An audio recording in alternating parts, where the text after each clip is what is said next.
UNLV kickoff championship weekend. This Boise State team is legit. UNLV, for the first time ever, has won 10 games in back-to-back seasons.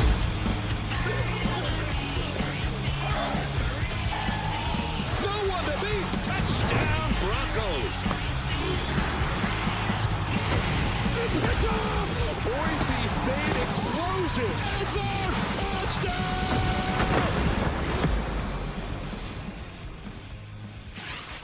We're getting you ready for the Mountain West Championship game. This is the third straight matchup between these two schools, UNLV and Boise State, in this game. The Broncos have dominated the past 2 years, outscoring UNLV by a combined 38 points. As a matter of fact, Boise State has won the last 10 matchups, period, in this game, including some won by you as well. So give me the key factor and who wins and why.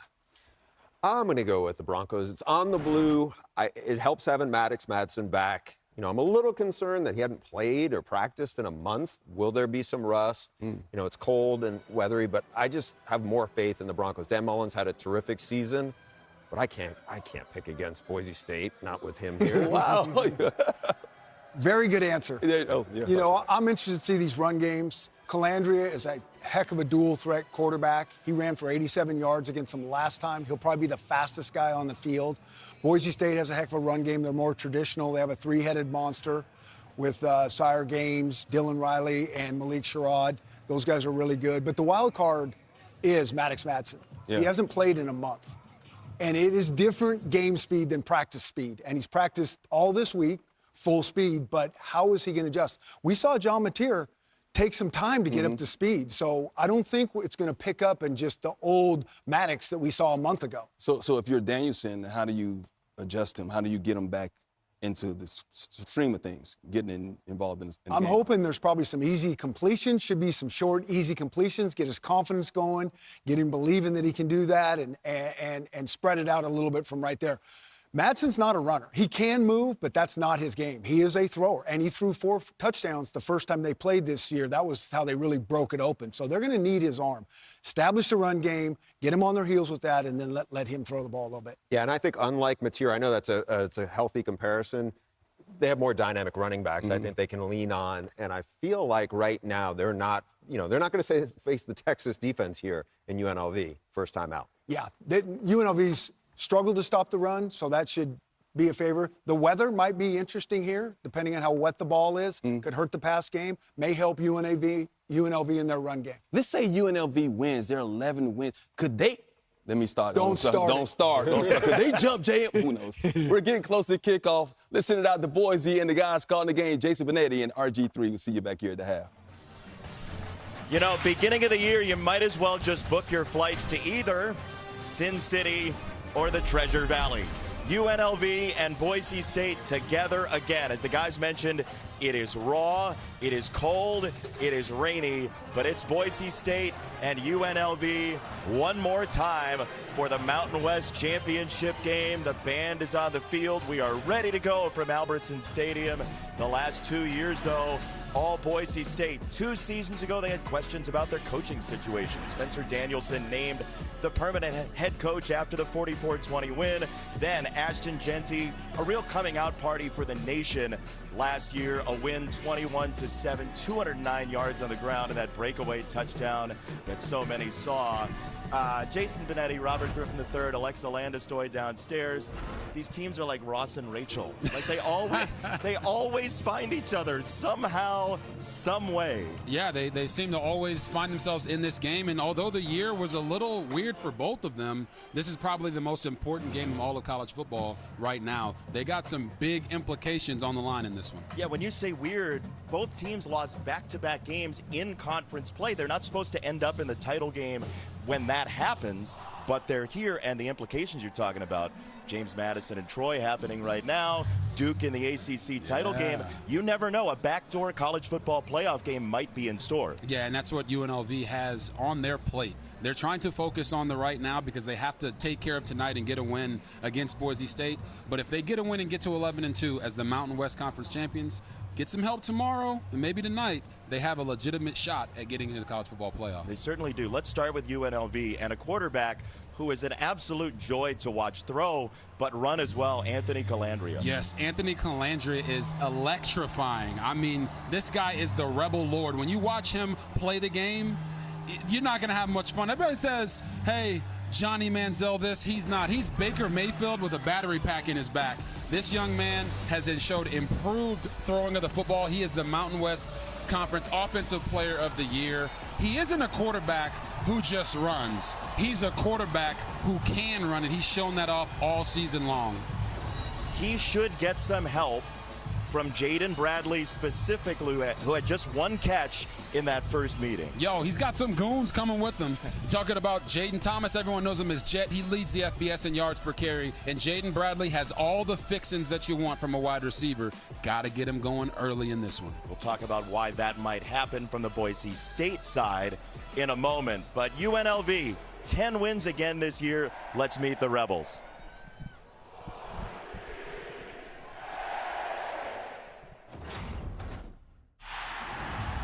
With grit and perseverance, UNLV has overcome immense odds in its return to the title game. With one of the most explosive offenses in the country, Ain't nobody gonna get him here. It's a touchdown. lined up against a familiar foe, Lee fighting his way into the end zone. UNLV is determined to flip the script and bring a title back to Vegas. These are the UNLV Rebels. And they are making their way out of the tunnel in a stadium that they know all too well. Last year in the title game, this year a month and a half ago, trying to solve the blue turf here in Boise.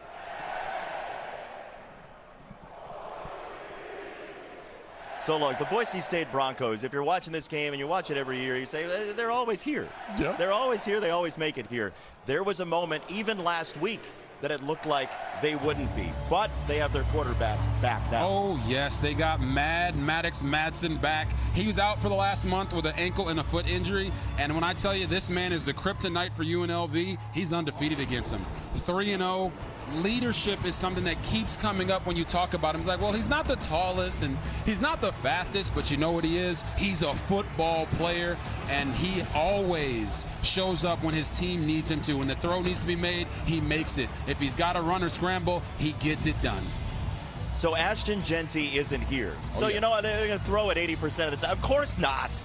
That's not how they play. Dylan Riley, Sire Gaines have been phenomenal. They are. It's thunder and lightning, Sonic and Knuckles, whatever you want to call it. Dylan Riley has the ability to hit the home run, and these two teams certainly don't want to have to tackle these guys. Their own team doesn't, and UNLV doesn't either. Jahmyr Gibbs, David Montgomery, line one. Let's meet the Broncos on their way out. The Broncos have made the Mountain West Championship game the standard, going for their third straight title. Boise State, Mountain West champions. With a rough and tough running game. He has a seam and he bursts through. Boise State touchdown. A stingy defense that gallops around the field looking for big hits and opportunities. The Boise State defense, incredible. Touchdown. These are your Boise State Broncos.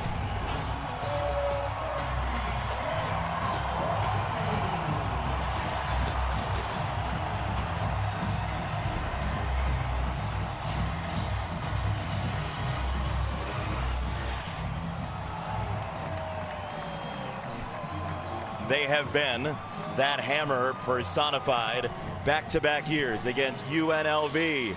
Time for our game flow presented by Progressive. Our game countdown on the way to kickoff.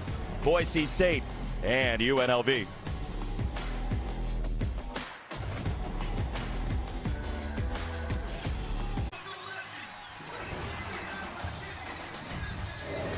It is raw.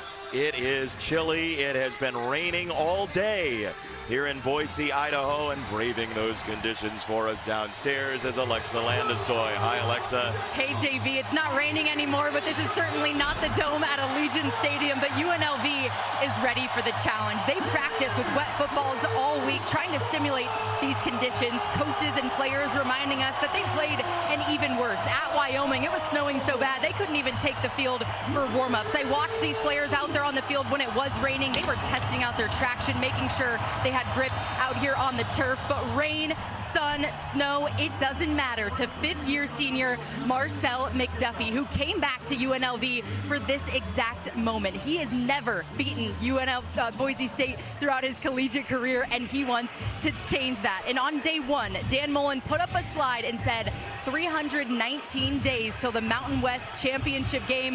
JB, this has been on their mind since day one. It has, and on their mind last night, Marcel McDuffie said to us in our meeting, at some point enough is enough.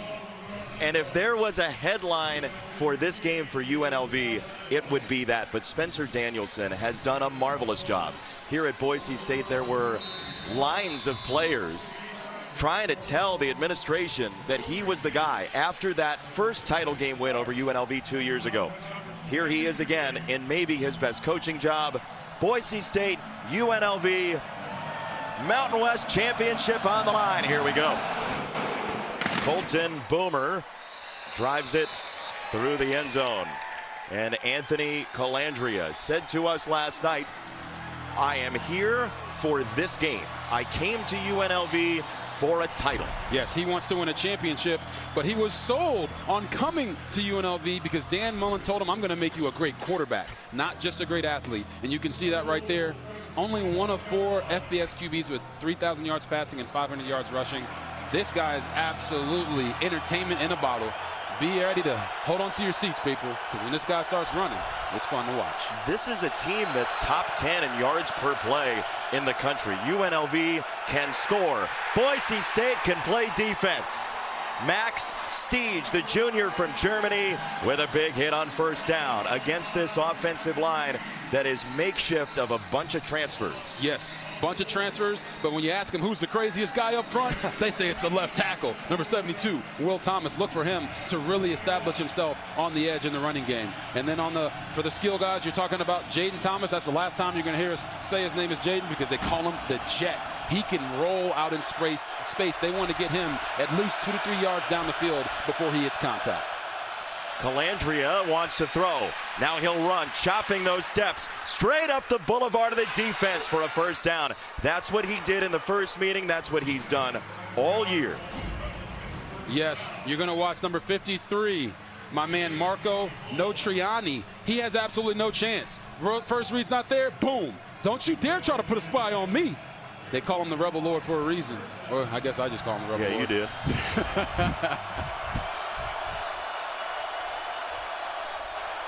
Thomas in the backfield. They'll give it to him. There is Jet Thomas, and he gets popped immediately by Notriani, the senior. And there are seniors everywhere on this Boise State defense. Yeah, it's a very good front. You're talking about Jaden Virgin Morgan on the edge. He talked to us about how they have to cage rush the quarterback, Anthony Calandria. They didn't cage him on the last one, so I know they're going to get really torn a new one into them on that defensive line by their defensive coordinator. In the back end, Ty Benefield, they call him Buck. This guy is all over the field. Watch him. He's going to look like a missile coming out of a gun every single time he's on the defensive side of the ball. It's a throwing down, and we have a marker coming in. UNLV had a boatload of offside penalties last week. This looks like a false start. False start. Offense, number 3. 5-yard penalty. Second down. Our referee today, Patrick Foy. It goes against Day-Day Reynolds, a wide receiver, the top 5 penalized team in the country, UNLV. Yeah, you don't want to really shoot yourself in the foot and get behind the chains, especially out here in this cold weather. Come on, Day-Day. You got to watch the ball there. Don't jump off sides. You love when receivers false start. It's just it's the cardinal sin. You're never supposed to do it. It's another run, and the second door is not there for Jet Thomas. He's dumped by Mickey and Notriani once again.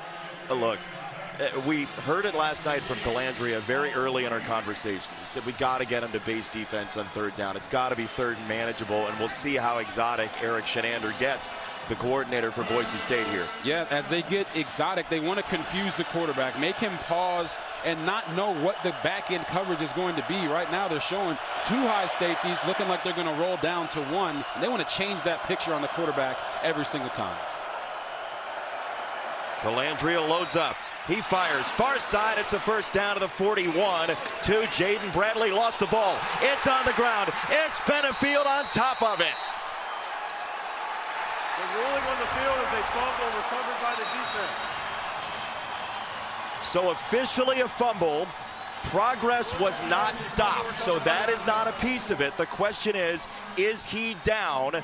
Benefield recovered it. This is a top 15 turnover defense. And it was forced by number 41, Bowen Phelps, coming in right there. It's the hits that you don't see. Ball is clearly out. Knee isn't down. Elbow isn't down. And just like that, turnovers on the first drive for Boise State. He comes in, and it's just the contact. Wasn't even a punch. They got the football out, and now Boise State's offense has a chance to go out and get some points. Yeah, they turned him around. He kind of lost his bearings. Bradley did.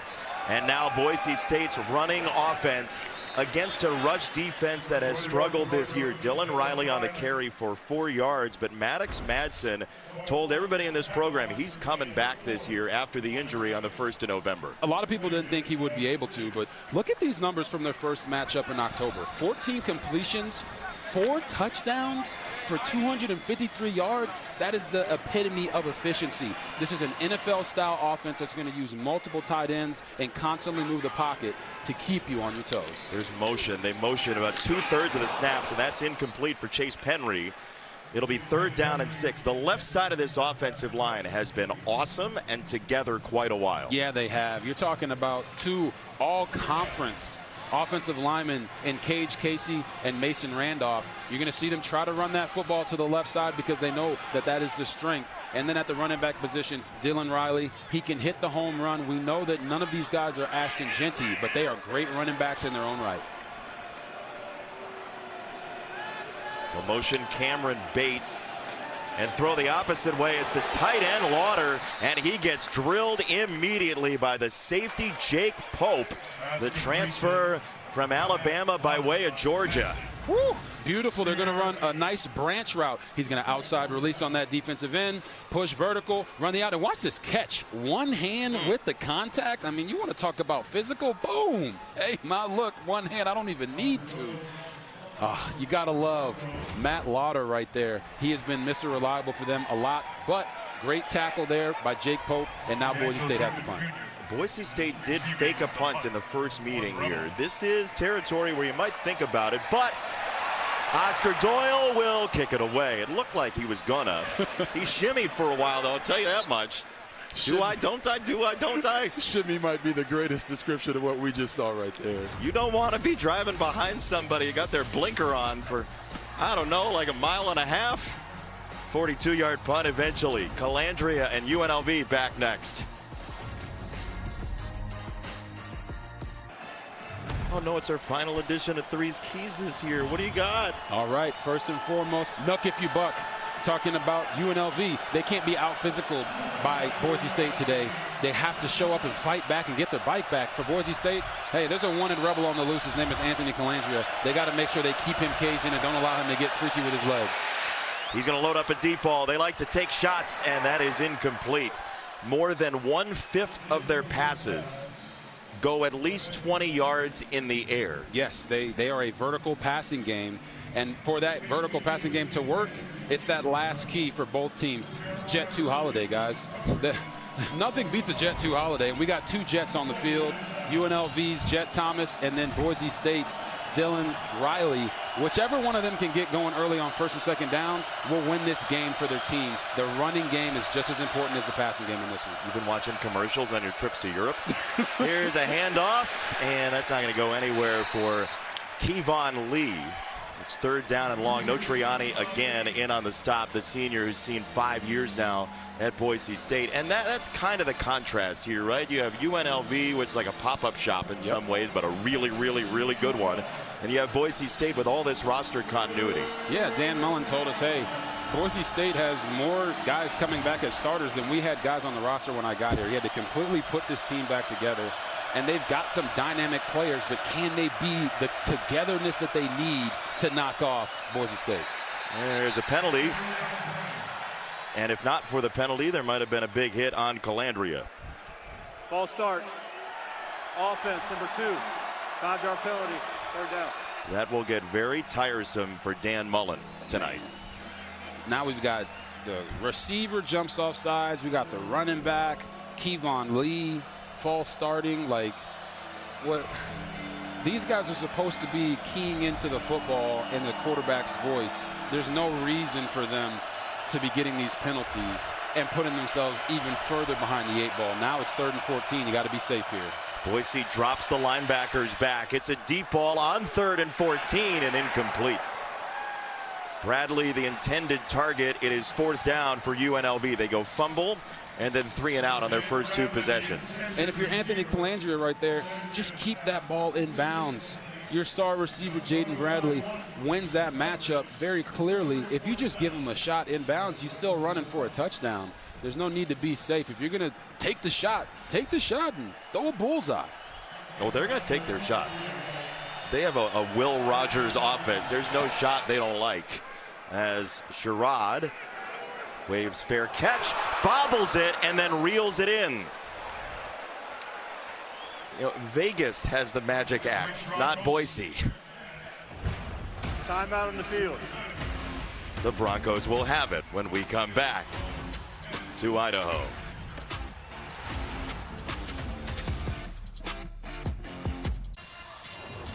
Look, yes, UNLV is a bunch of new players, but this program just has not fared well against Boise State. 12-3 Boise, 10 straight wins since Jerry Tarkanian's 4th year as basketball coach at UNLV. That's a long time ago. It's the 3rd straight meeting. They've been 2 separate games. 21-7 last year, kind of a grinder. Big shootout in Vegas 2 years ago, and it felt like we'd see points today, but the defense have owned the day so far. Yeah, the defenses are playing their tails off. When we talked to Dan Mullen about this whole series, his demeanor was like, well, that wasn't us. We weren't here when that happened. And I didn't do it. I totally understand that, but these fan bases know that this is us, and UNLV, the Rebels, they want this one better than anything. Play action for Madsen. He'll throw to the far side and get it to the 34. Latrell Caples down to the ground, his first catch, and they will spread the ball around. Yeah, and we told you, this is an under center play action team. He's going to show that ball, pull it back at his belly, and then get his momentum towards the throw. He can do it a little bit better there, but that's why you have receivers like Latrell Caples who can HBO, help a brother out. Sometimes you got to get low and go catch one for us. I thought you were going to let me say it. We have a whistle before the snap. The ruling on the They're going to field was see a if that's an completed catch actual for a first completion down. here. That play is under review. Yeah, replay has stepped in. Did he have control before the ball came loose is the question.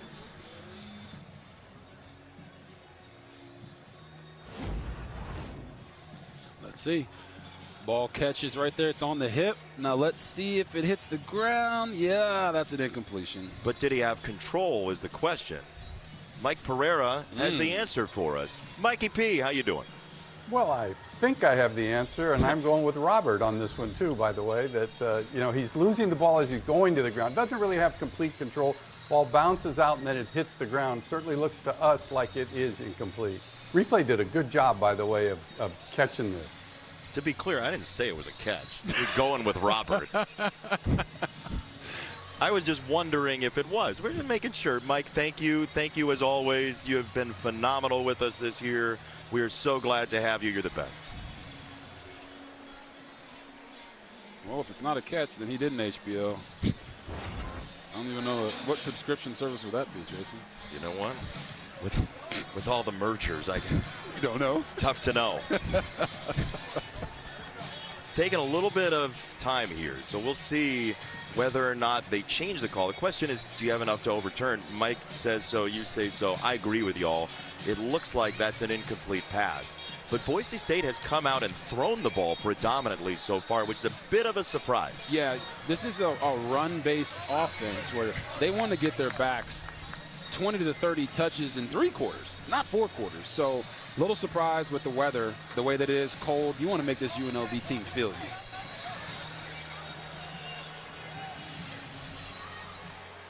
After review, the receiver did not have possession of the ball when it hit the ground. It's an incomplete pass. It'll be second down at the 49-yard line. Clock will start on the snap. We're talking about the pass play decisions, and Spencer Danielson, who you saw a moment ago, said to us, like, running is our DNA. That's what we're built on.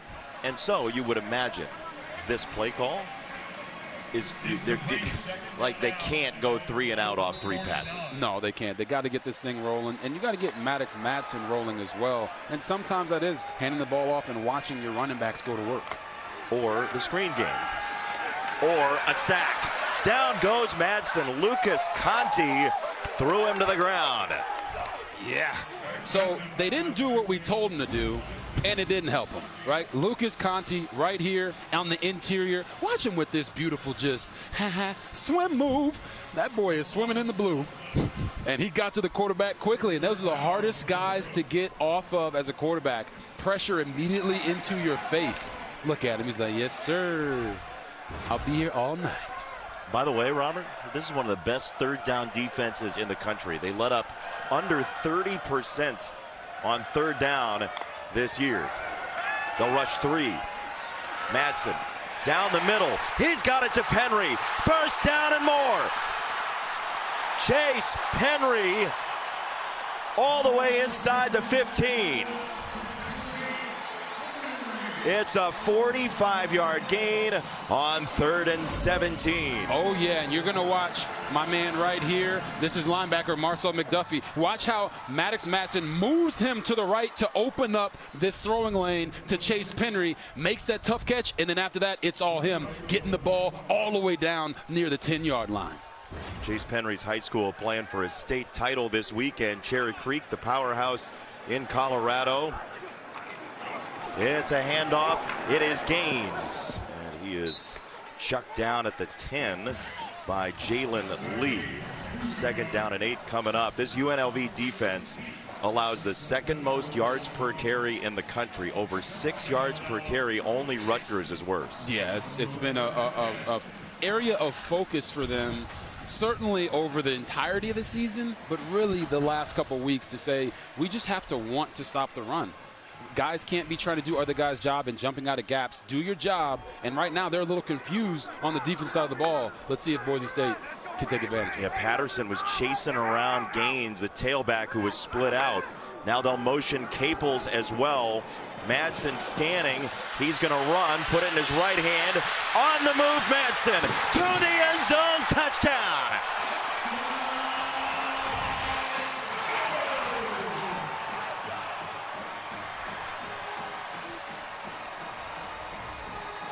The best part of this play is the patience that Maddox Madsen had in the pocket. Watch him. He's going to drop back, survey the defense. Nothing's there. And I told you in the open, hey, if the throw needs to be made, he makes it. If it's a run, he makes it. Not the fastest, not the biggest, but he's just right for Boise State.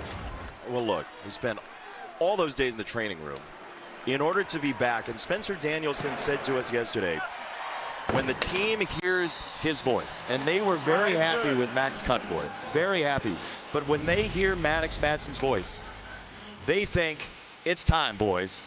And it was his time to get to the end zone for the opening score for the Broncos.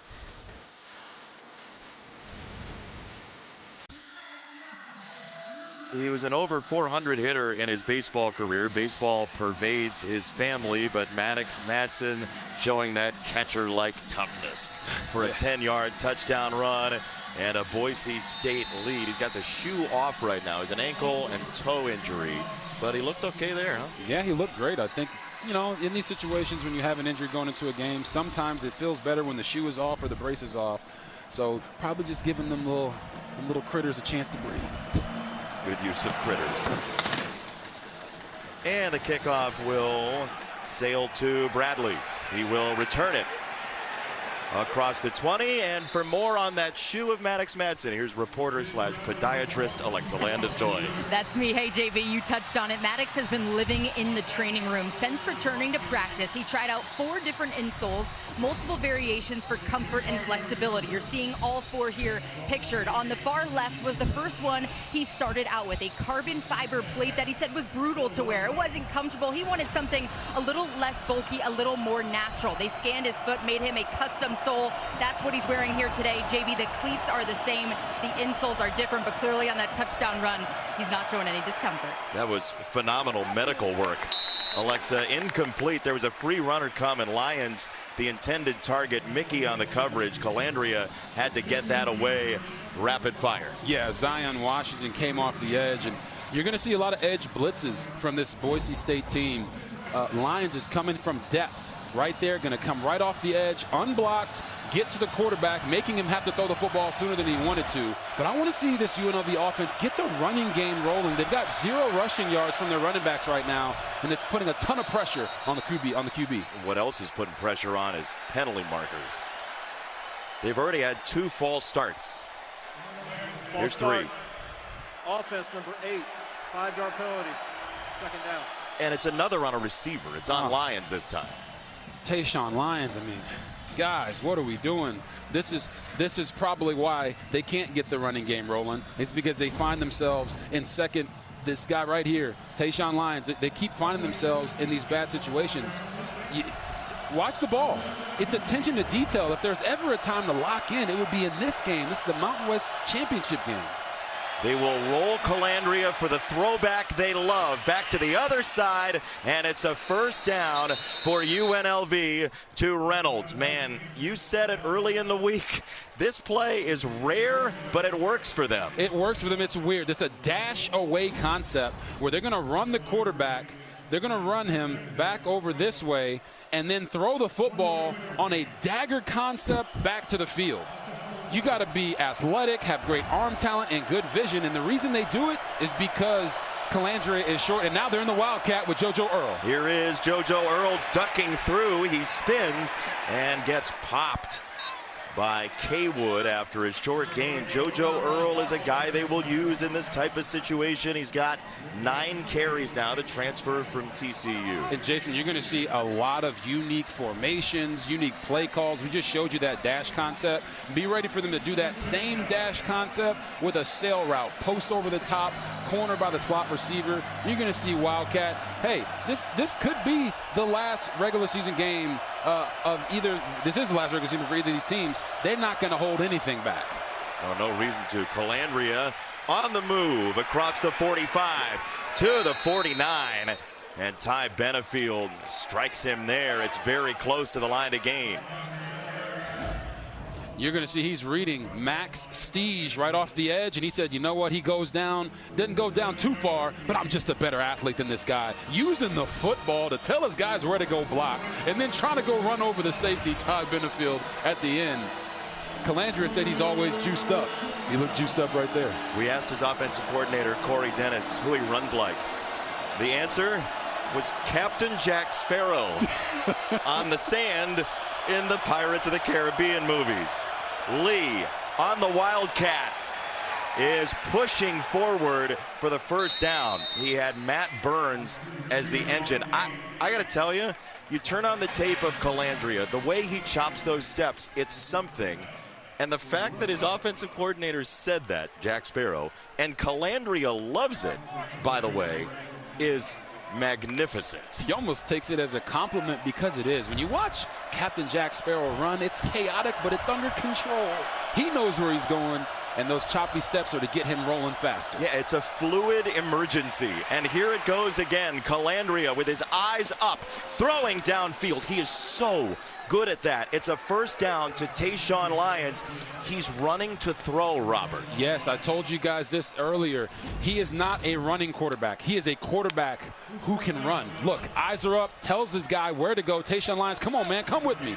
Go get the football. Let's make plays. It is constantly like watching backyard football when you watch Anthony Calandria play, but it is controlled in a way that makes you think he's got a sixth sense or something. It's unpredictable, but it feels right, and they've had great success doing it. Calandria tried to drop it off, and that was a buzzsaw of a pass to Lee with no Triani on the coverage.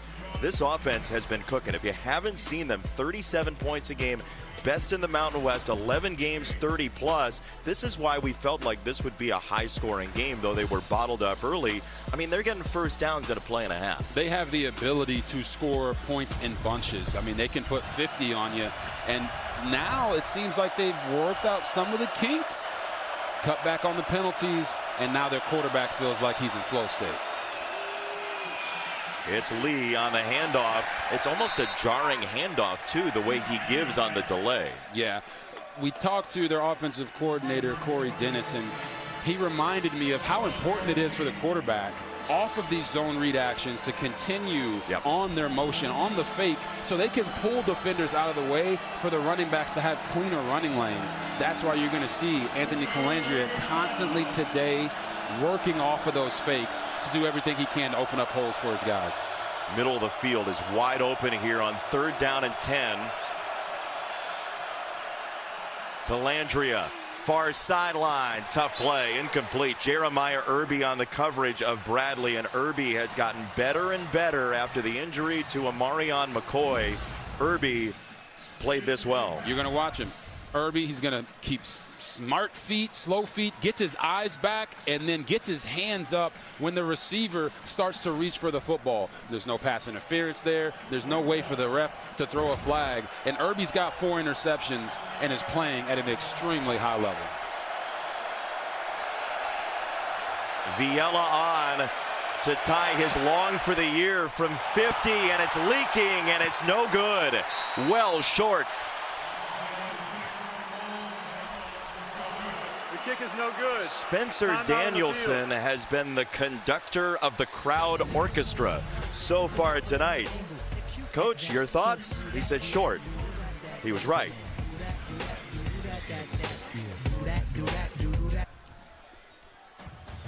The Mountain West Championship on Fox is sponsored by Pacific Life, building confident futures for nearly 160 years.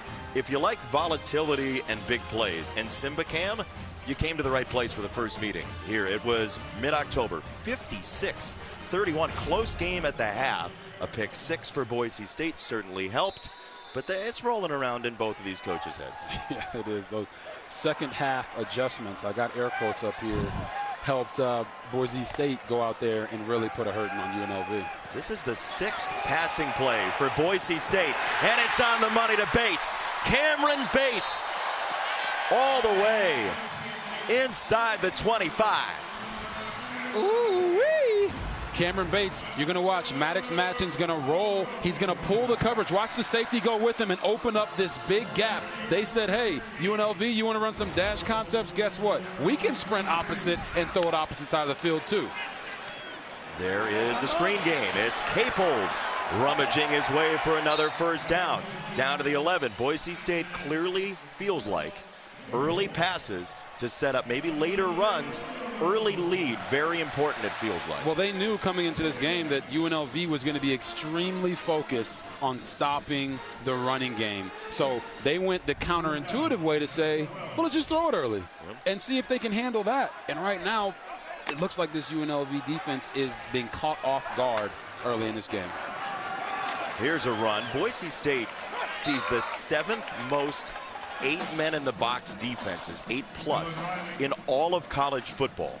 That's part of the reason here. Yeah, and it's because Dylan Riley and Sire Gaines are really good players, and this offensive line is known to be a rugged group that can move people up front. So it works to their advantage that in championship-style games, maybe they can break some of those tendencies with the passing game. Multi-tight end motion. You see what Boise has done in this series the last couple of years in the red zone. They've been awesome. Here's another run, and it's Riley stacked up. 3rd down coming up. There's a big let's go from Alualu Tuiole Motu. 95 plays last week. Utah State, watching the tape, it felt like Utah State never had the ball. 95 plays, a massive amount, the most in 6 years in college football. Yeah, 95 plays for 25 points. You want to talk about a team that's willing to grind it out? Maybe that is also a factor in this, of them trying to alleviate some of that wear and tear on their offensive line by throwing the ball early on early downs. They'll motion Bates. Madsen looks off of him. He's got Riley, who skates in for a touchdown.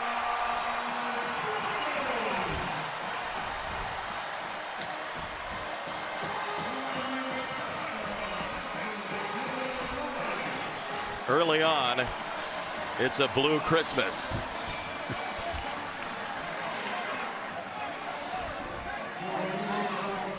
Just a really nice job there from Maddox Madsen, staying calm. You don't have to force throws. Sometimes the easiest throw is the best throw based off what you see. You think about everything Dylan Riley has gone through this past year. Scoring this touchdown in a championship game is massive for his heart. 100%, Jason. And you're going to watch this. Watch these defenders all drop back. When we talk to quarterbacks, we say, hey, if you feel the coverage, all rise. Get to your check down. Maddox Madsen gets to the check down, and Dylan Riley, no one's there to make the play on him.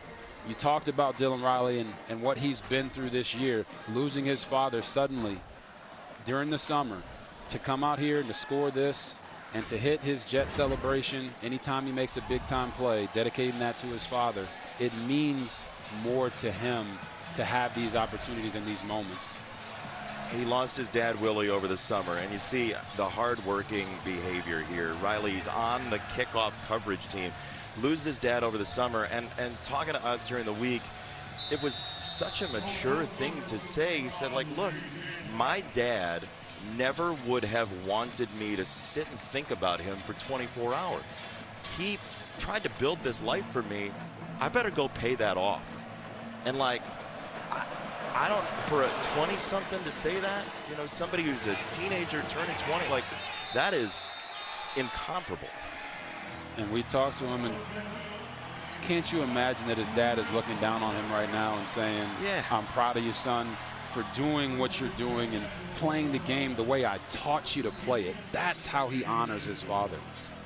It's a heartbreaking story, but a beautiful story of perseverance and his hope that he's going to make something out of this football career. And his team is very quickly up 14-0, and suddenly UNLV has a major issue on its hands.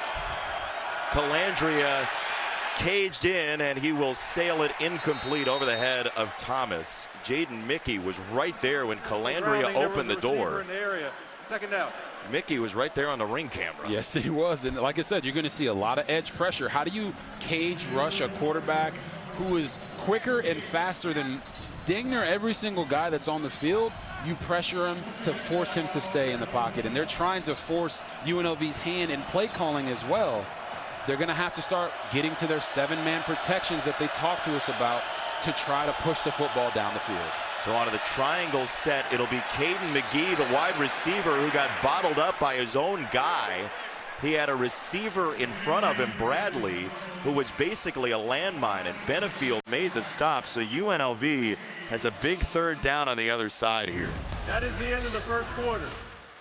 Boise State with a brilliant start, looking for 3 straight Mountain West championships.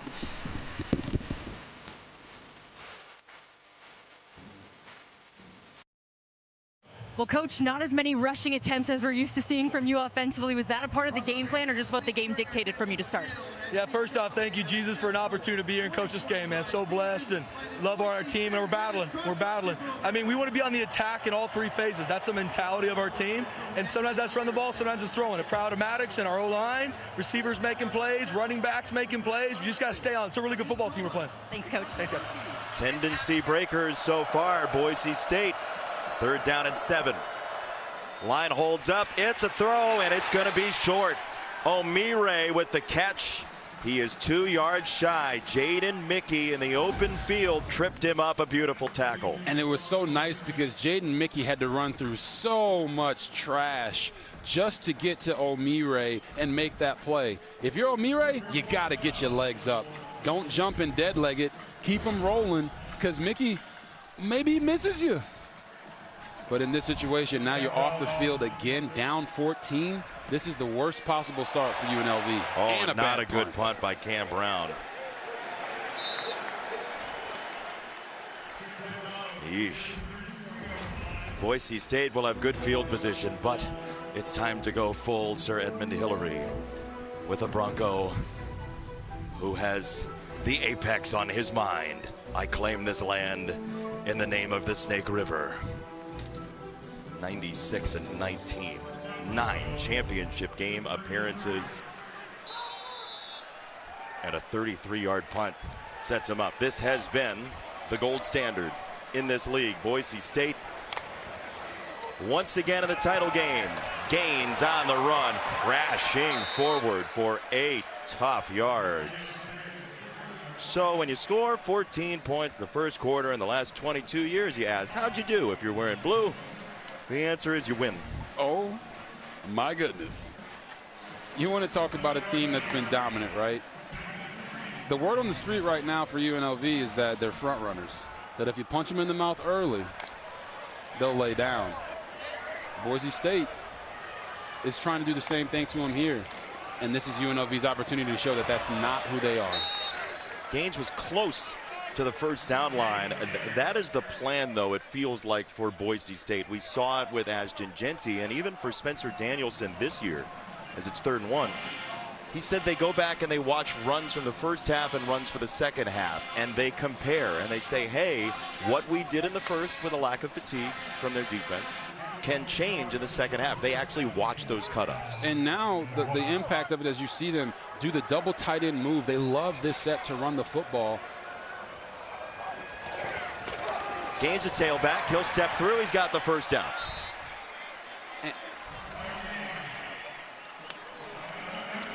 You know, and for Paul Gunther, you're talking about this Boise State offense. He's an NFL guy. His defense has gotten better as the year has gone on, but he told us, like, headline news, we got to play from ahead, and that has not happened today. They wanted to get a lead to try to force Boise State to become one-dimensional throwing the football. Instead, they don't have the lead, and Boise State is doing a great job throwing the football. So he's going to have to take more chances, bring more pressure to try to tip the scales in their direction. Madsen on the roll. He's got it for Bates. It's a Boise State first down, and this is a rhythmic offense right now. It's a gain of 14. And you're going to see Madsen's going to roll out this way. He's going to get a comeback route from the receiver, but watch the distance that he creates. Cameron Bates, hey, beat him deep last time, so now the DB is playing 5 to 7 yards deeper, which opens up all of the routes underneath. Caples here, the screen game that they have used a couple of times. They don't screen it a bunch, but they do have a wide array, a whole flip book of screen calls. They are, and to your point of the conversation we were having before, they are breaking all types of tendencies right now. Yeah, and if you're a defense and you come in this saying, man, we got to play with the lead because we want them to throw, and then they come out and throw the football on you effectively to build the lead, that is a total mind game that this UNLV Rebels defense is going through right now. Pop it to Brown, the freshman, and Brown is out of bounds. He's the freshman from Argyle, Texas, a track star growing up. When he gets 5, it'll be 3rd down and short, which usually is fish in a barrel for the Broncos. 3rd and 1, your whole playbook is open. We're right here on fringe area. This is the area where they might run a unique screen. They might pop a throw to a tight end down the seam because they know, hey, we have 2 downs really to get 1 here. They're going to move the tight ends again, do a little fake. Back is closer. Let's see if they run a play action here. Little hesitation on the motion by Caples, and that is a sneak that goes for 4.5. Hey, that's a different type of play action right there. It is. Instead of turning around and giving it to the back, they're just going to quarterback sneak it with their quarterback, and watch the movement from the line. Snap it to them, boom. They're moving guys back. We call them people movers. When you move a man against his will, there's no better feeling.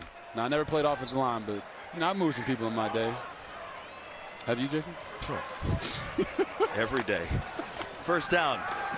Madsen steps up and throws it into the ground. He had the tight end Wagner close enough. Conti was in there providing the pressure. 2nd and 10. Sometimes as a quarterback, you got to make the smart play. Right there, Madsen didn't want to turn a negative play into a double negative play. Just dirts it, gets a 2nd down and 10. Now, if you're the offense, you got to get at least half of this back so you can be in a manageable 3rd down. You're saying he did not want to turn it into a negative play. Correct. Double negative. Double negative. 2nd down. Sherrod, the tailback. Little hot, little patience, and he got drilled by Pope. Oh, my goodness. Holy smokes. Watch this and listen to it. Jake Pope is going to baptize this man. Oh. Powdrell was first, but Pope cleaned him up later. Cleaned him up. Sometimes it happens like that. Now here, they're in another 3rd and 1. Let's see what they do here. They've gone sneak. They've gone handoff to the back. They're 4 for 5 on 3rd down, make it 5 for 6. It's another sneak that suggests the middle of the field is playable right now for Boise State's offense. And this is a team that didn't see the ball a whole lot in the 1st quarter, but now they're starting to memorialize last week again. I mean, they just turned big number 92, Jalen Lee, all 6'3", 300 pounds of him, and had him facing the opposite direction off the double team. When you say the middle of the field is open, like, they're just saying, we don't think that you guys can hold the line of scrimmage against us. Gaines down the sideline. Finally flattened by Powdrell, but Boise State is in the red zone again. And right there, they made the run spill to the outside to the corner, Andrew Powdrell, because most corners don't love to tackle. And right there, he hesitated. And Gaines hit him with a stiff arm, was able to get around the edge. Man, I know UNLV's offense is saying, you know, we just let them score, let us get the football back. But at some point, this defense has to say enough is enough. And they have not yet so far today. Capel's at delayed motion again. Madsen wanted to throw it that way. Now he'll scan and whistle an end zone. Touchdown, Bates.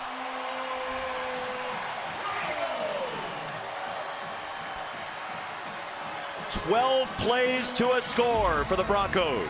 Yes, you're going to see my man right here, number 85, Matt Lauder, and then Cameron Bates is going to come around the edge, and they're going to one-on-one the linebacker.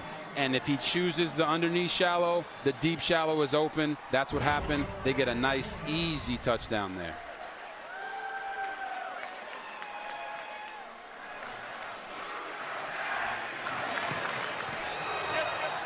Boise State does not look like the team that lost a couple in a row in conference play. They played Notre Dame pretty tough. They felt like they had a chance there after a blowout in their opener. Boise State playing to its potential tonight.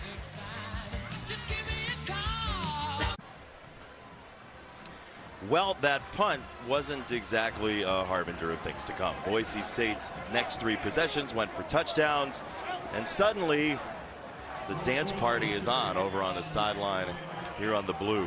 They're feeling good, and they should. They've come out here. They got their quarterback back. Everyone's playing more upbeat. Their defense is playing well. Offense is clicking on all cylinders. Is there a better name for a tight end H-back than Troy Grizzle, by the way, who's in there in the celebration? I don't know if there is. He's getting grizzly with it. Way to take the opportunity. Tomorrow, first time in conference history, number 1, number 2 in the Big Ten title game. Julian Sayin, Fernando Mendoza, a cast of thousands, 2 really good defenses while we're at it. 6:30 Eastern on Fox. One sneaky piece of that game that is interesting to you that could help decide it. Ooh, that's a great question, because I think Julian Sayin is going to have to come out of his box a little bit more. They're not going to be able to protect him with the play calls. He's going to have to show people what I believe. He is one of the best quarterbacks in the country. He's going to have to go win the game with his arm. Calandria might have to do that here. Jet Thomas trying to get to the outside. A stiff arm didn't do anything to Benefield. There is a marker coming in right at the end of that tackle.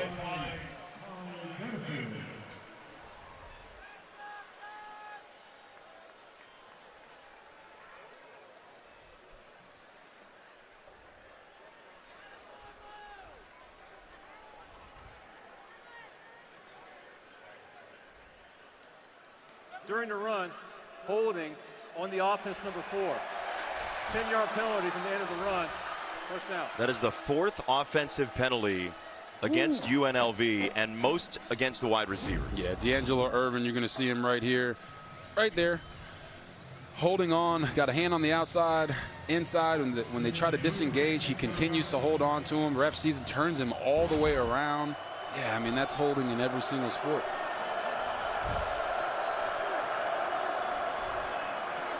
Calandria down the middle, incomplete. Got to bring that in. Reynolds could not hang on. I say that just because you're in a 3-alarm fire in the first place. You're down 3 scores. Yeah, and this man right here For an injured player on the defense. is Sherrod Smith. He's replacing Amarion McCoy.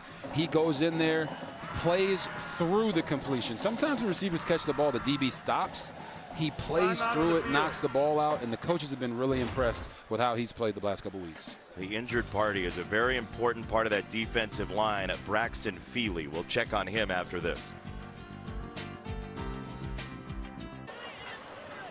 Welcome back to the Mountain West Championship game. I am pleased to be joined by Commissioner Gloria Nevarez. Commissioner, thank you so much for being with us. Thank you. All right, well, your conference is in the conversation yet again for the college football playoff. The champion from tonight still needing a few things to happen this weekend, but how exciting is it for the Mountain West to be in that college football conversation? To how successful the CFP has been, and the fact that all of our conference championships are so relevant and meaningful, and this is the best pathway to the CFP.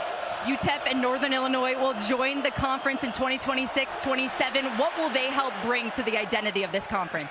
We are really excited to expand into the state of Texas and that Chicago, Illinois market, and I just think there's such a good fit there, and they're really dedicated to be coming in and being competitive. Commissioner, thank you so much for joining us. Thank you.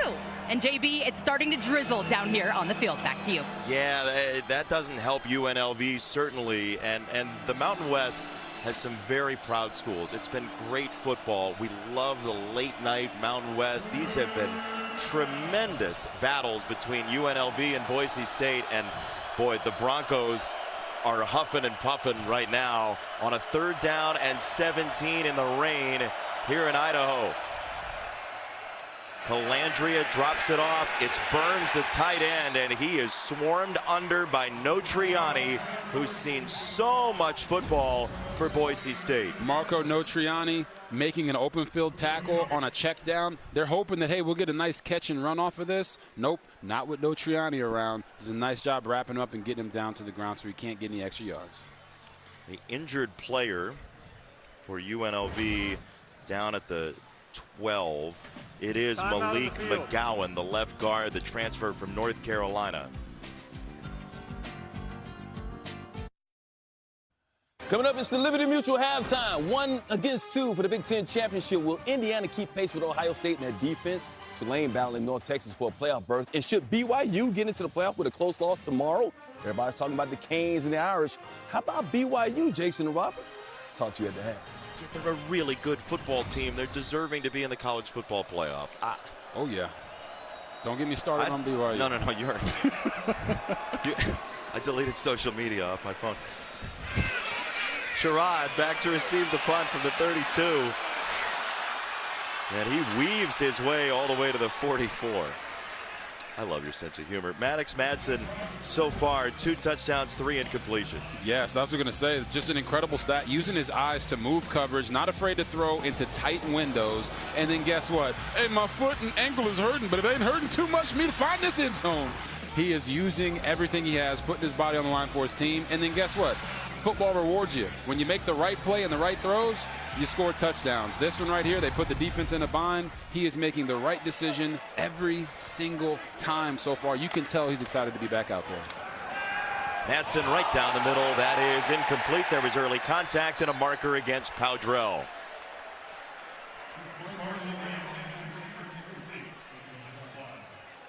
Quick conversation between Madsen and our referee Foy leads to this decision.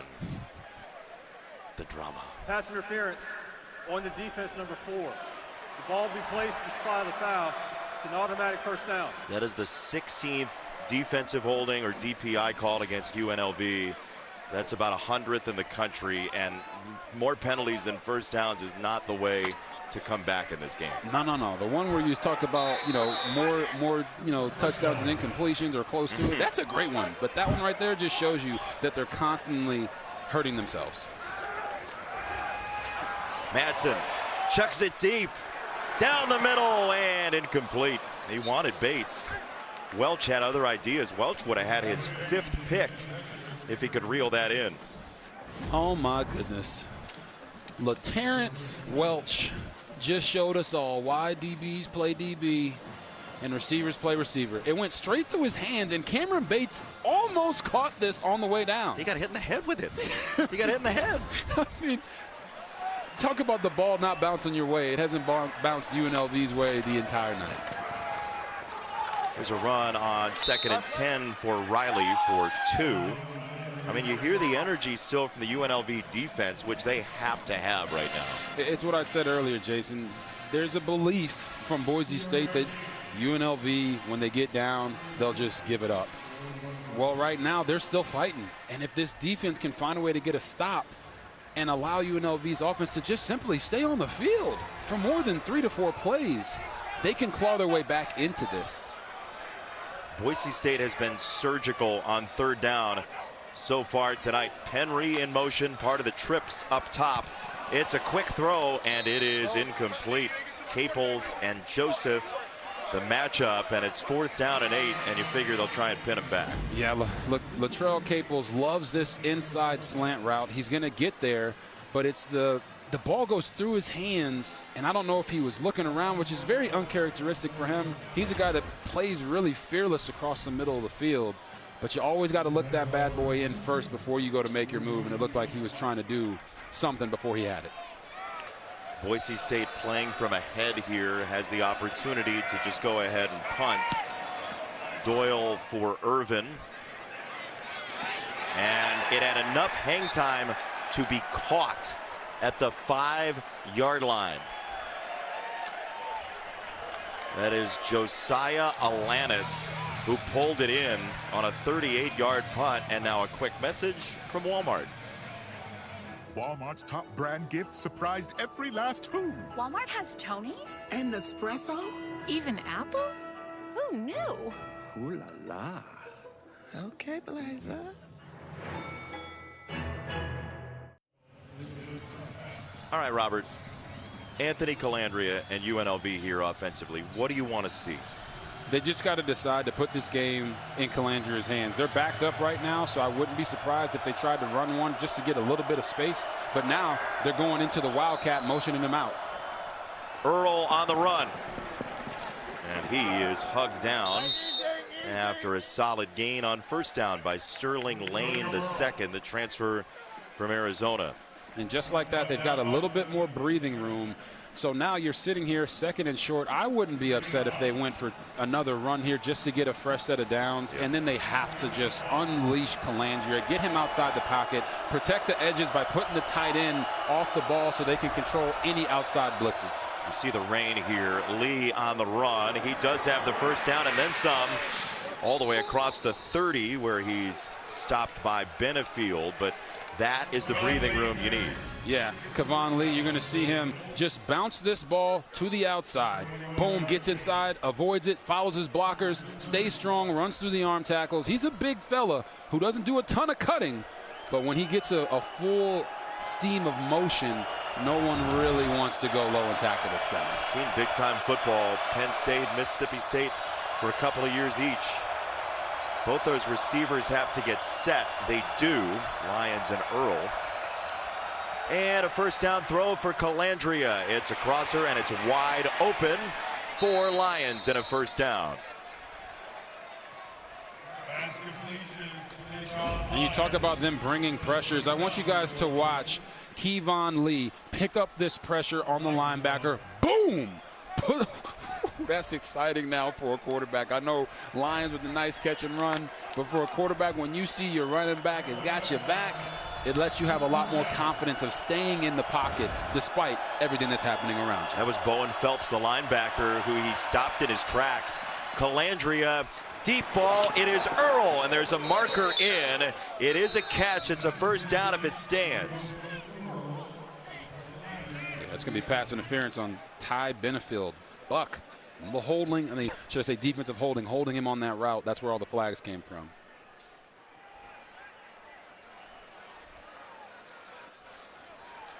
You got a couple flags on the field. Let's see if they're for the same foul. It looks like they are. On the defense number 0. That penalty is declined. The result of the play is a first down. Exactly as you said, Benefield. And this is holding on Benefield. There's a corner route. So Benefield's right here. There's a corner route by JoJo Earl, guy that everyone in the country wanted a few years ago. And you see the elusiveness and the route running ability there going up against, honestly, Boise State's best defender in Ty Benefield. Sometimes you can't get so grabby. You got to let him go. Calandria held onto it for a while, and he will sail it out of bounds. Max Steege, the junior defensive lineman, was there to speed him up. Oh, I want you guys to watch the tight end here. Matt Barnes, he's going to fake block and release down the seam. He's wide open for a touchdown. If Calandria was just a little bit more calm in the pocket. This is why quarterbacks have to play each play as their own play. Do not assume that nothing is there or that you have to move prematurely. They've worked so hard on his feet this year. He will give it this time. A bounce outside for Lee. It's a strong gain for Lee, who pulls his way down to the 10. Ooh. Kevon Lee, he loves this play. They're pulling the guys out in front of him. He's gonna counter, get there, stay inside, and then bounce as soon as the hole presents itself outside to the D gap. And then here he is just running away from the corner with the stiff arm. Like I said, once he gets moving, not a lot of people want to tackle him. He's a big, heavy-set son of a gun, and he is running the football effectively right now, actually giving Calandria some more breathing room as a quarterback, not to feel like it's all on his shoulders. To the 11. Calandria this time.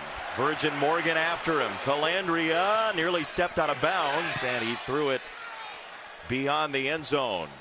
He almost had one more footfall to sack himself. Whew. Yeah, he talked about being juiced up and running like Captain Jack Sparrow. Right here, he's just, hey, man, don't you dare step. Yeah. Oh, the offensive line coach and the old lineman would have been so mad at him if he stepped out of bounds there, especially a play calling from a play caller's perspective.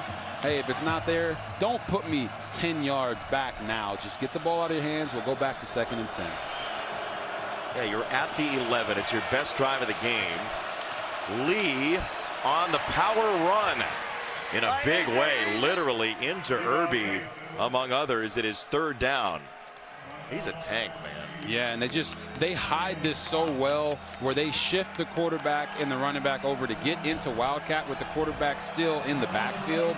They've done this periodically throughout the year, and now they're sitting here at 3rd and 4. They've shown you that they're going to go Wildcat. They're going to run Calandria. They're going to run their passing concepts. This is an area usually when they do try to sneak the tight ends into the end zone with some passes. Let's see if they do that here. You also have the height of Omire at 6'4" as part of that trips. And we're going to get a timeout. UNLV at 3:14 in this first half. Boise State gets the ball out of halftime. This is an imperative drive for UNLV right now. Yeah, we call it controlling the middle 8. With Boise coming out of halftime with the ball with a chance to go up by 4 scores, if you're UNLV, 3 is not going to do it for you here. You got to score a touchdown. That means you're in 4-down territory. That opens up the playbook a little bit more for offensive coordinator Corey Dennis. You could see a run to get them into maybe a 4th and manageable or to score a touchdown, but it's 7 points or else. You don't want to get down even more against this offense of Boise State that seems to be really clicking with Maddox Madsen back out there. To your point about the play calling for Corey Dennis, you do have a checkpoint at the 1-yard line. There's a first down available. He's a disciple of our own Urban Meyer. He was an intern for Urban Meyer a decade ago at Ohio State and has been around some really good quarterbacks. Great circle through the rain there, by the way. You're like Barry Manilow. You made it through the rain. Can we stand the rain? We'll see. Third and four. They had that trips down at the bottom of the screen. Yeah. What do you like here? Normally when they do the trips down to the bottom of the screen, they're going to run all those receivers back across the formation or run a power concept to the field, giving their running backs who really operate well in space an opportunity to have more room to make plays.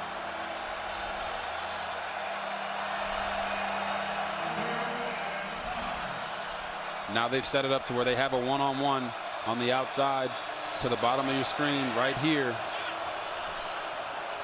Calandria looks off of that. He'll scramble. Calandria, end zone, touchdown.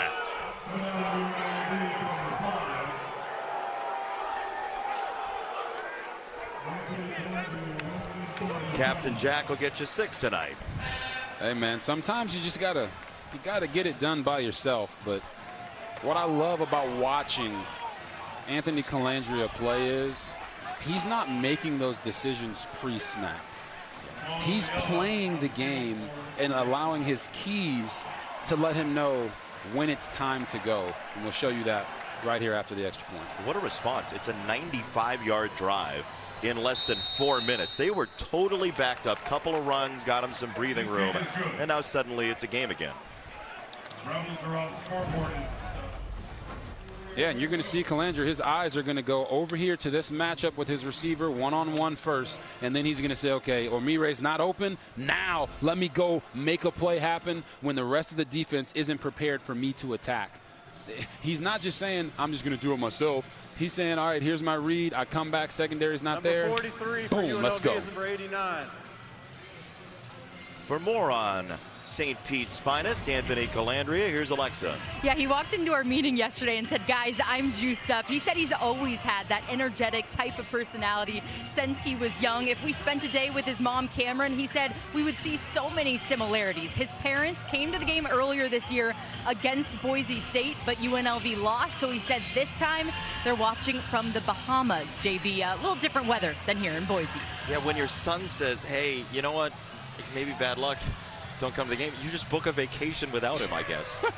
Hey, early in the game, they were saying, what do you mean it's better without us? 21-0. He's like, don't worry. Don't panic. 21-7. We talked about how important that drive was for them, and they got 7. Now it's up to their defense to ensure that Boise cannot go in and score before the half and score coming back out of it. Yeah, they've got to have a stop here. This kickoff ends up with Sherrod. And he's down at the 22. Okay, so Boise State has thrown the ball quite a bit. Our game summary sponsored by Pacific Life, building confident futures for nearly 160 years. It was all Boise State early in the game. Calandria 7 for 17. The penalties hurt UNLV, but again, 9 completions, a $142. Big plays for Boise State in the pass game. Yeah, and Maddox Matson, you couldn't have thought of a better, first 30 minutes of this game for him after missing the last month. Gaines on the run gets 5. Boise State has 3 timeouts to play with and the 2-minute timeout as well. So the full complement of plays here. Full complement of plays. You're talking about strategy-wise. They don't need to be in a rush. Right, they just came off of a drive where they didn't have much success. So, hey, let's come back. Let's reestablish the running game. Let's try to maybe hit some play-action passes. We're sitting here now, 2nd and 5. This is exactly where we want to be.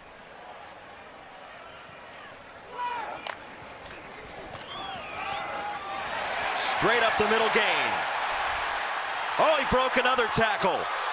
And he got rid of McDuffie. Gaines just rugged. 35 yards of grit.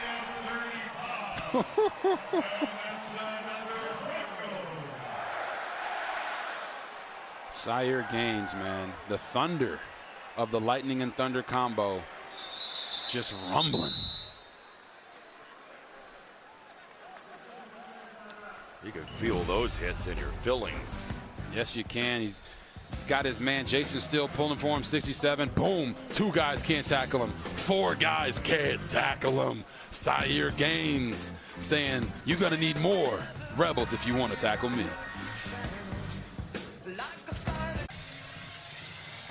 The Mountain West Championship on Fox is sponsored by Pacific Life, building confident futures for nearly 160 years. Boise State gets a long run from Sire Gaines and now is set up inside the UNLV 40 with 3 timeouts, 2 minutes to go first half, and the ball back after halftime. Double play action into a screen and a broken tackle for Sherrod. Off he goes. Sherrod, 6. There is a marker down at the 33. We'll see if it stands. Oh.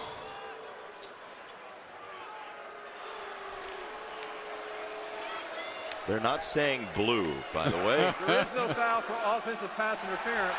The pass is caught behind the line of scrimmage for touchdown. Ooh. It stands. What a play. We talked about this earlier, Jason. They're not a heavy screen team, but when they run the screens, they've got some unique ways of getting to them. They got tentacles on it, right? You know, it's like, hey, we don't do this a lot, but when we do it, we really do it. Well, that was fast. 3 plays, 79 yards, 72 seconds, 3 timeouts left.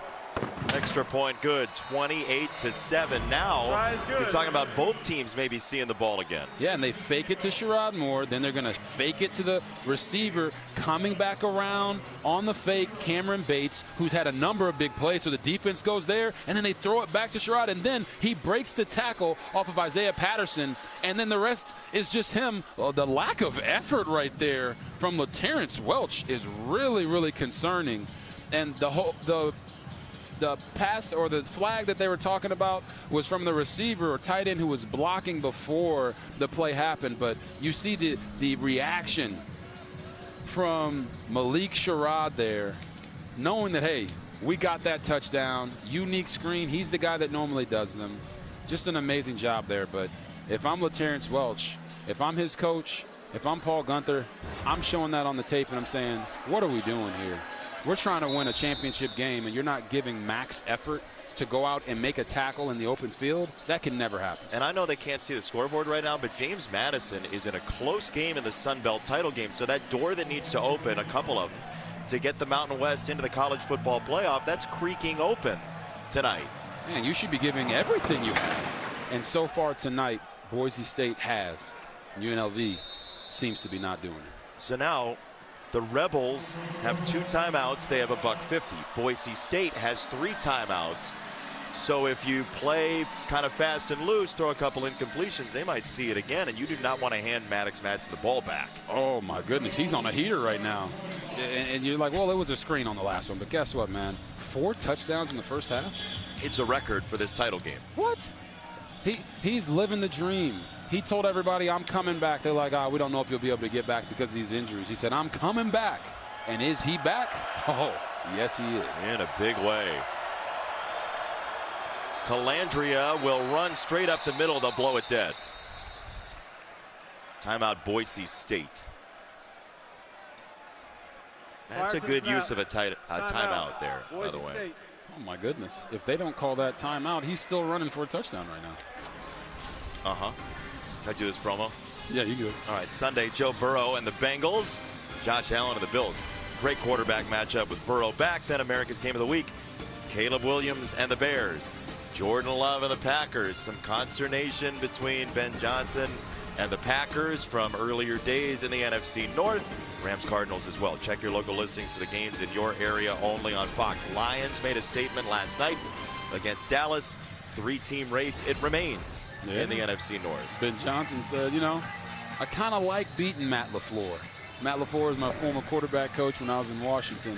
Great guy, great coach, but there's no love lost between those two, and it's pretty amazing to see your Chicago Bears #1 seed right now.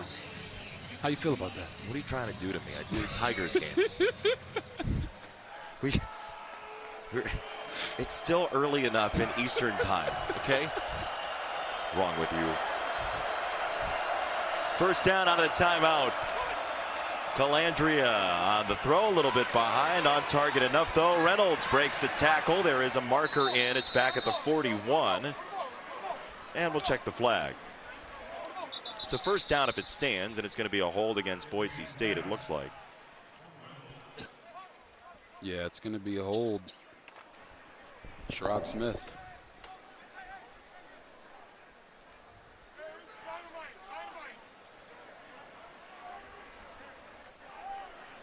Is he going to tell us? Yeah. Holding. Okay. On the defense, number 23. That penalty is declined. Results of the play is a first down for UNLV. UNLV is elected to start the clock on the snap. Yeah, Sherrod Smith was holding Jaden Bradley on an in-cut route, but they got the completion, so they didn't need to take the penalty. Mickey's coming on pressure. They'll throw behind it, and it's incomplete. That was a hot read, it looked like, for Calandria, something that he's grown into here at UNLV. Yeah, you're going to watch Mickey coming off the edge. I told you early, a lot of edge pressure to try to keep the quarterback in the pocket. Well, when they bring that pressure, you have to throw around it, and it becomes extremely difficult the smaller you are as a quarterback of how you can change those arm angles, and there Calandria just put way too much hot sauce on that throw. They'll walk Notriani up to the line this time and fade him back. It's a run. Calandria got by Notriani and hops to the 45. Yeah, sometimes when you bring those all-up looks and now you got to let this guy go and this guy go out, they're going to be at a disadvantage when you call that quarterback draw. So that's why Calandria is able to find that seam and get vertical in a hurry.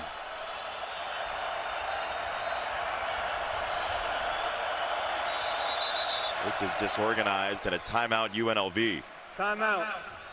UNLV, their second. 30 seconds. So 28-7, Boise State with the lead. You were talking about spies to Eric Shenander, the defensive coordinator for Boise State. And you both agreed that fast quarterbacks love spies. Yep. Why? We love spies because we always know where we're going. So when you take a guy out of coverage and make him have to spy the quarterback in case he runs, we get more one-on-ones, we get bigger passing windows. And when that spy thinks, oh, I'm just going to go tackle him when he breaks it. Well, we're a quarterback with speed for a reason. We will always make that one guy miss. So now you're taking a guy out of coverage and giving us an easy one-on-one that we can identify immediately. Oh, we're licking our chops. And then you end up with linebackers off balance on a play like the last one. Same deal, right? Exactly. Now they're off balance. They're running to get to their coverage spots, and now you're being aggressive hitting it downhill. So if you're UNLV here, it's 1st and 10. You got 1:23 left on the clock. No sacks from the quarterback. All positive plays, and you don't want to scramble unless you know that you're going to get a big game. Pressure coming. He'll run through it again. Calandria stepped out of bounds. They're going to blow it dead. It was very close. He is out of bounds. All the way back at the 26, it looks like. I think that qualifies as a big gain. Again, 1, 2, 3, 4, 5, 6 guys up at the line of scrimmage, and as soon as they have to get out, boom, Calandria is gone. He's using the pump fake down the field, and right there you see him step out of bounds as he's trying to cut back across the field. Otherwise, it would have been even crazier run here. But right here, boom, slightly out of bounds, full foot. But I said, don't scramble unless you know you're going to get a big gain. That qualifies as a big gain. Did the job. One timeout left. They'll run it with Thomas. He's got the sideline. And he twists down at the 10. You know why I love that play call, Jason? Why? Anthony Calandria just ran for his life. And the coach comes back and gives him a a play off is what we call it at QB, by handing it to the running back and not doubling down and saying, all right, go be special again. We've got time on the clock. We got a minute. We can run the football here and surprise them when they don't think that we would run it. That is great play calling there from Corey Dennis, understanding what his quarterback is going through after a big-time rush. Day Reynolds just left, hopping off the wide receiver. They'll throw far side, and touchdown, Omire. What a catch. Oh, my goodness.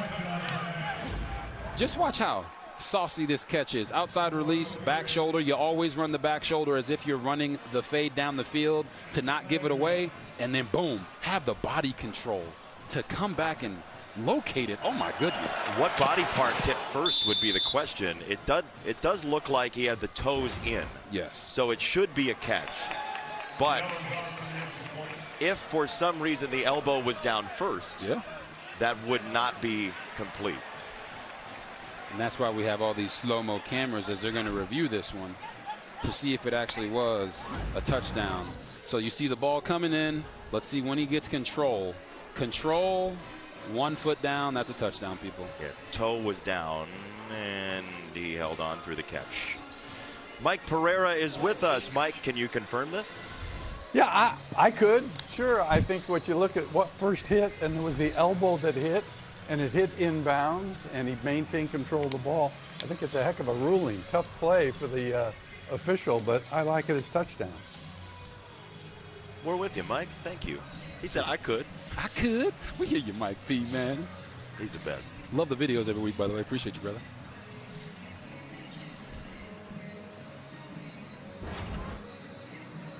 Yeah. Well, what looked like it might turn into blowout theater has become a resilient UNLV team, and this is very similar to the Air Force game they were talking about with us yesterday, where it was just make it, take it. 51-48. After review, the ruling on the field of touchdown has been upheld. Please put 49 seconds on the clock. 49. Omire, the transfer from Arizona State. He spent some time with that team that went to the college football playoff last year, just like Boise State did, getting the bye to eventually run into Penn State.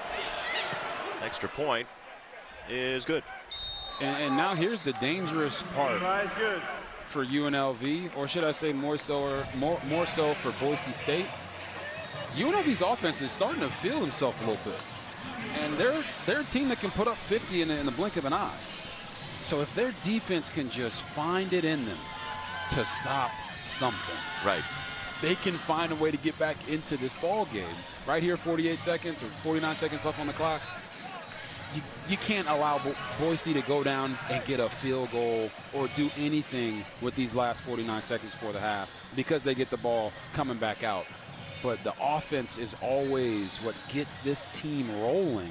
So as they're starting to pick up momentum, does it rise up? They want to inside the defense to get a stop. Well, we just saw Marcel McDuffie a couple moments ago. And again, he said at some point, enough is enough, meaning the series.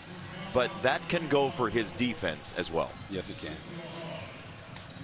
Now, Boise State has 2 timeouts. They have 49 seconds that they're armed with. So this may not be white flag territory. Oh, no. The other thing for Boise is you have a quarterback in Maddox Madsen who's on fire right now. But the longer this game goes on, the more we'll truly know about how his ankle and his foot are feeling.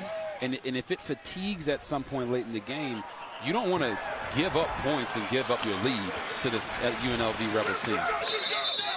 Sherrod just expended 6 seconds and got 2 yards shy of where they would have had it. They opened 3-2. Big loss, surprising loss to USF. They felt like they weren't ready for that game as much as they should have been in a couple regards. They win the next 3. They lose 2 in a row, but they get the big win in Logan, Utah to make sure they're part of the computer ranking scenario. And because of their win in October against UNLV, when it got down to these 2 teams, the tiebreak for the 2-team breaker was head-to-head, and that's why we're here in lovely Idaho. It's a handoff. It is Riley, and he is shoved out of bounds by LaTerrence Welch. 2 timeouts Clock stops, 38 seconds to go. Not shocked by that play call. You said, well, you got 49 seconds. Why would you run the ball? It's called a heat check. You check it to see, all right, are we going to get 20 yards on this game, and now we can be operating more around midfield, or is this team going to knuckle up and be able to stop us in the running game? So here, I would expect them to run another conservative type play here on 2nd and 7 to see, all right, how many yards can we get without being too dangerous with the ball? There it is. It is Riley. He's got a first down. So now you move the sticks. The clock will stop. As they do so, first down, 34 seconds. Now you might feel a little bit more confident to try to air it out. But in this set, in this formation, it's again another run-heavy set for them. UNLV wasn't ready. There was a defensive lineman running on the snap, and that's incomplete. Dropped by Lauder. Ooh. Somebody just said targeting. Yeah, Maddox missed one there. He came down the check down to Matt Lauder, but he had his guy, Chase Penry, open down the middle of the field, similar to the throw we saw in the first quarter that he took for a large gain. I know he wants that one back.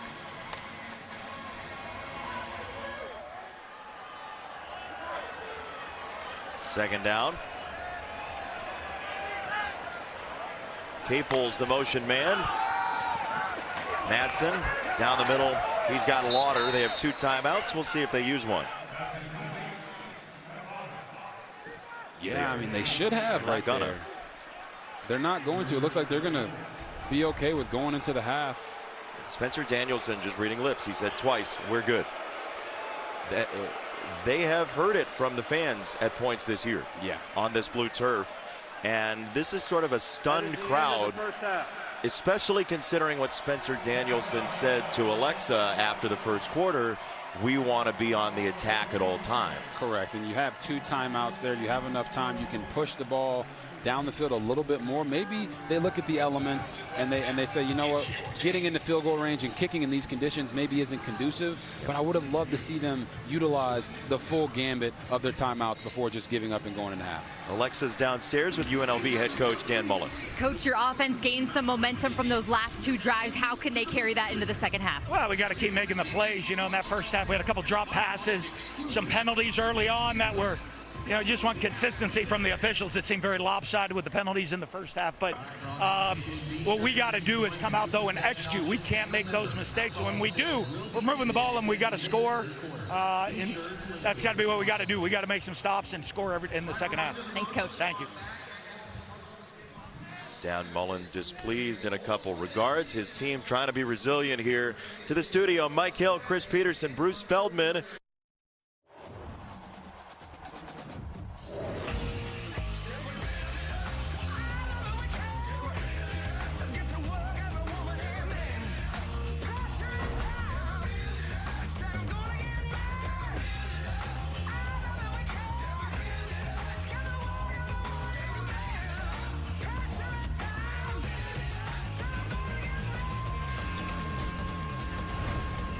Boise State living it up in the first half here at Albertson Stadium. 288 total yards. They had a 21-0 lead. UNLV has bitten into that a little bit, but that sound you hear is opportunity knocking. James Madison is in a bit of trouble. They're up 3 right now in the fourth quarter against Troy. But Robert, with a James Madison loss and a Duke win tomorrow in the ACC championship game, the Mountain West, depending on who wins here, could have a chance to get into the college football playoff. They could, and I'm more than sure they're checking their phones in the locker room during the halftime part of it. But this game has been all about the quarterbacks. You're talking about Maddox Madsen showing off the legs. Hey, he's got a foot and ankle injury that's held him out for a month. Didn't look like it on this run. And then just the efficiency in the pass game. 11 completions, 3 touchdowns. Right there, gets one to Cameron Bates. But Anthony Calandria running vertical, straight up the field, having those big type of runs instead of running sideline to sideline. You see him show off the arm. They really have to put the ball in his hands. Not saying abandon the run game, but just open it up for your young quarterback who is the Mountain West Conference Offensive Player of the Year, and say, we're going to win this game because you go out and you're the best player on the field in the second half. They've got to give him that chance and trust him to make the right decisions. They've got to get the ball back first. Boise State will have it to open this third quarter. And Sherrod, who's been very willing to return it, he has a touchdown from scrimmage, and here he is dropped short of the 25. Downstairs in the conditions, Alexa. Well, JV, I've been a podiatrist tonight, and now I'm a meteorologist. The rain is coming down heavy, just like it was in warm-ups, catching up with Boise State head coach Spencer Danielson coming out of the half. He said Anthony Calandria was the player of the year offensively in our conference for a reason. He feels like they've got to keep him in the pocket because he's been bailing them out using his legs on his starting quarterback. He's proud of Maddox returning, most proud of the leadership qualities that he brings. And JB, we know that's what he told us this week in the meeting. Certainly, thanks to TCU double major Alexa Landestoy. It's a run for Riley, and it's second down coming up. We have a whistle after the play. Maddox Madsen again, a small amount of completions, a large amount of yards. Same type of deal as the first meeting. This is the definition of efficiency. Their offensive coordinator, Nate Potter, talked about that, how, listen, everything you see in the NFL, you're going to see here. They mimic the offenses of Kyle Shanahan with the San Francisco 49ers and Matt LaFleur with the Green Bay Packers and Sean McVay with the Rams. So they want their quarterback to have to do as little as possible but get the most gain out of their passing game. And then you see there again with Calandria, the completion percentage hasn't really been there today. He's normally a 68% guy. Right now, he's under 50%. They have to find that target in the passing game that can really get them rolling. That delay in the action, by the way, is an injury to Jalen Lee, the run stopper for UNLV, who's gotten here by way of Florida and LSU under Dan Mullen, who spent more than a decade in the SEC. One of the best coaches in Mississippi State history, Dan Mullen, then goes to Florida, had some success, became an analyst where he first saw his quarterback. Now he's in your chair at another network, the chair you occupied previously at that network. Riley on a second down run. He launches himself for 2, and it's third down coming up. Yeah, and the interesting thing here for Boise is you're up 14, but this UNLV team can score quickly. So if you're Nate Potter, you do not want to take your foot off the gas pedal. Don't just try to run the ball and run the clock down. Come out and be just as aggressive as you were early in the game and potentially push this ball down the field while you're moving the pocket. It's a loaded line there for UNLV defensively on a third down and 3, which could be a running down. Sherrod in motion, and he'll get it. Sherrod down the sideline. He had no interest in pass pro because he was the target. Yes, he was. And they used the motion pre-snap to find out that this man right here, Jake Pope, was the one that was going to be guarding Sherrod as he comes out of the backside of the formation, acts like he's going to cut the defensive end, and it's a mismatch with speed. When we call that, it's called genetics. One guy's faster than the other, and you get him out in space, he knows, hey, that's going to be a first down every single time. He knows defense, too. He had 13 picks in high school. Oh. Ball-hawking defensive player. He just ran those guys through some picks on that one. He did. Riley on the run, trying to crowbar the ball loose. It's a gain of 4 on first down, and now Boise State at about 5.5 yards per carry. That's low for UNLV for the season, but considering the conditions and the raw Mother Nature tonight, you've got to believe that run game is going to play a center focus here. 100%, and we talked about earlier in three's keys. It's first and second down, getting yourself into manageable downs and distances. And what I love about them is their motion has a reason. They are getting keys every time they bring a guy in motion to attack this defense. It was Lauder this time into the fullback spot, and Riley carries Pope along with him. Oh, you know, quite often people feel like they have the Pope at their back. It was literal there. Injured player is Dalton Matoyer, the right tackle. 3rd and 2 when we come back. Matoyer is down.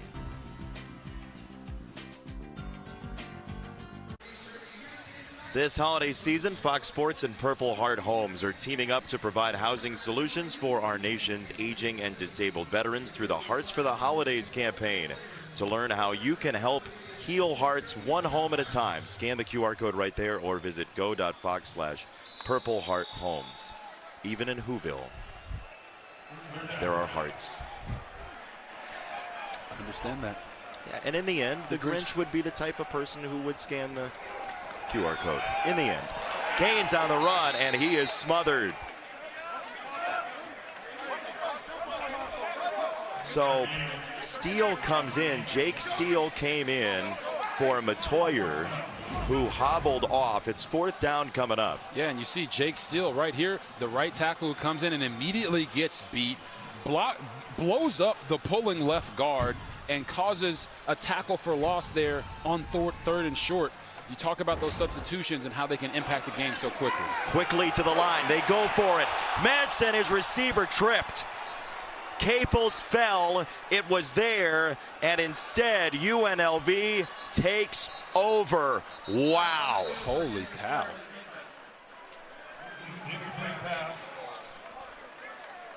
Lucas Conti is down for UNLV, but watch this. You're going to see Latrell Caples come and act like he's in the block here and then get vertical on the post.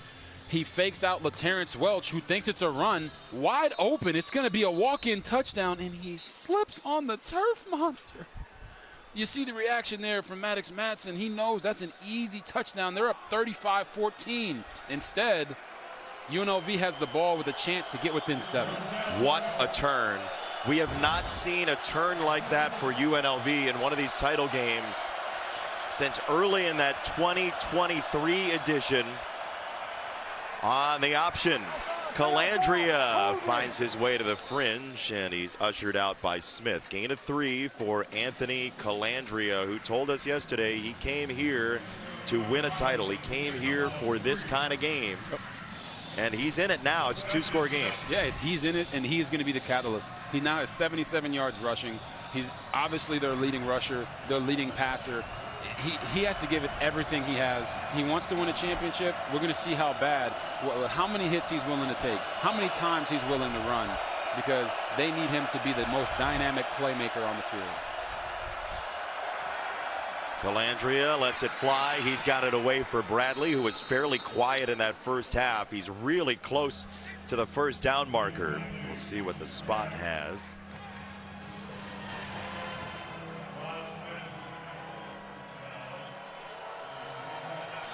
They're going to say 1st down, so the chains hadn't moved yet, and UNLV did. It's going to be a false start.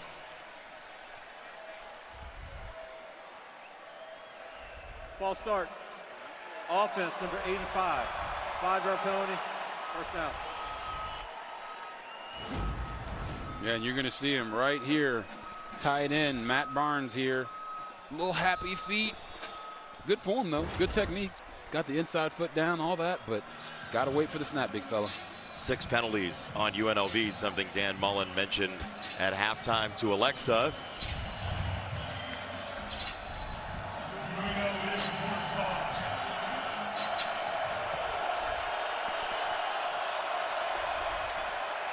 Oh, man, Thomas gets eaten alive by Steege. Just swallowed up. Watch the explosion here. Max, oh, wrong guy. That's the guy he beat. Max Steege is right here behind him. He's going to make an awesome tackle for loss, shoots up the field, no indecision, sees the ball, gets the ball, swallows him up before Jet Thomas can even get into open space and get going. That's all the note-taking for Steege. Eric Shenander, defensive coordinator, said he takes so many notes I can't even make a joke around it because he's going to write it in his notebook. He's going to write it down. He's going to repeat it at some point. So right there, I'm pretty sure he told him to go get the ball, and he did it. Now he got to use a timeout with the play clock running down after a loss. So it's 2nd and 21. You use currency in a game where you're down 2 scores. That could really sting.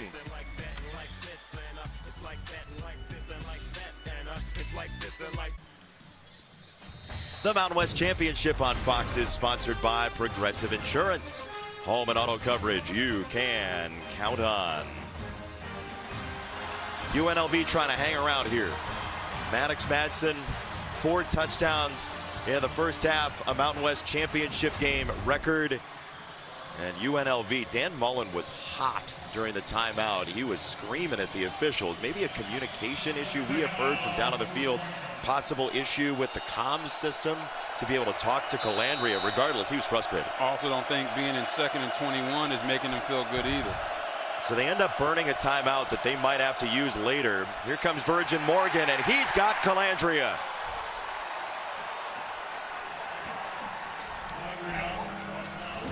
I want you guys to watch the umbrella that this defensive line creates around Anthony Calandria. Virgin Morgan told us they needed to cage rush him, rush his upfield shoulder to make sure that he had to escape up the middle and then collapse. That is exactly what a cage rush looks like. That rodeo drill paid off, huh? Yes, sir. Now you're sitting here 3rd and 24. If you're Calandria, don't make a bad situation worse. Oh. He'll roll out. Calandria will lob it to the sideline. There is no foul for intentional grounding.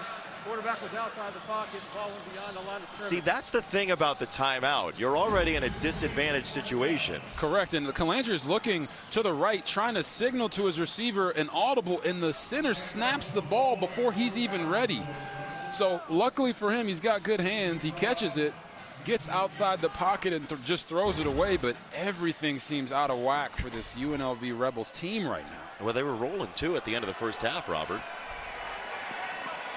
Cam Brown. That is a roller. Rolling and rolling and rolling and rolling. Out of bounds all the way to the 12. UNLV trying to come back. 51-yard punt sets up Boise State deep in its own. Strong night tonight for Maddox Madsen so far. Boise State by 14. He is just absolutely balling. I mean, even the total touchdowns there, you see in the first 3 games, 8. He's already got half of that tonight.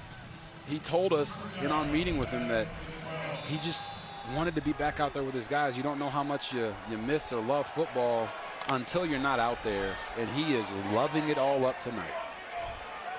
He is still without his right tackle, Matoyer. They will run left, and they are a left-handed running team generally anyway. Dylan Riley on that carry. They get about 6.5 yards per carry running left for the year. Yeah, and it's because of those all-conference offensive linemen that they have over there with Cage Casey and Mason Rudolph. You're talking about offensive coordinator Nate Potter, like this is where he wants to live. Running the football, running the clock down, being efficient in the passing game makes the game easier for your quarterback and your offensive line who love to run block. Left again, it's Riley, and he is stonewalled and driven back. Now, a late hit. Let's see if a marker comes flying in. Adalea was the one who got the hit. But again, take a listen to the whistle here and see when the toss is.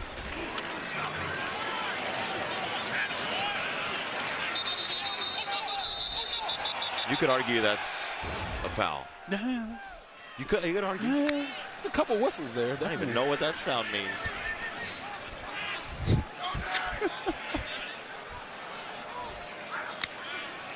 Madsen. Big pickup by Sherrod to free up the throw to Wagner. Marker came in very late, like at the end of the play, a marker came in at the 32 in the defensive backfield. Yeah, they're going to throw that on Jake Pope for hitting the receiver. Number 13, Chase Penry, when he wasn't a part of the play. And Penry's down. Yeah, that was a tough blindside hit there. Personal foul, illegal blindside block, defense number 7. 15-yard penalty from the end of the catch.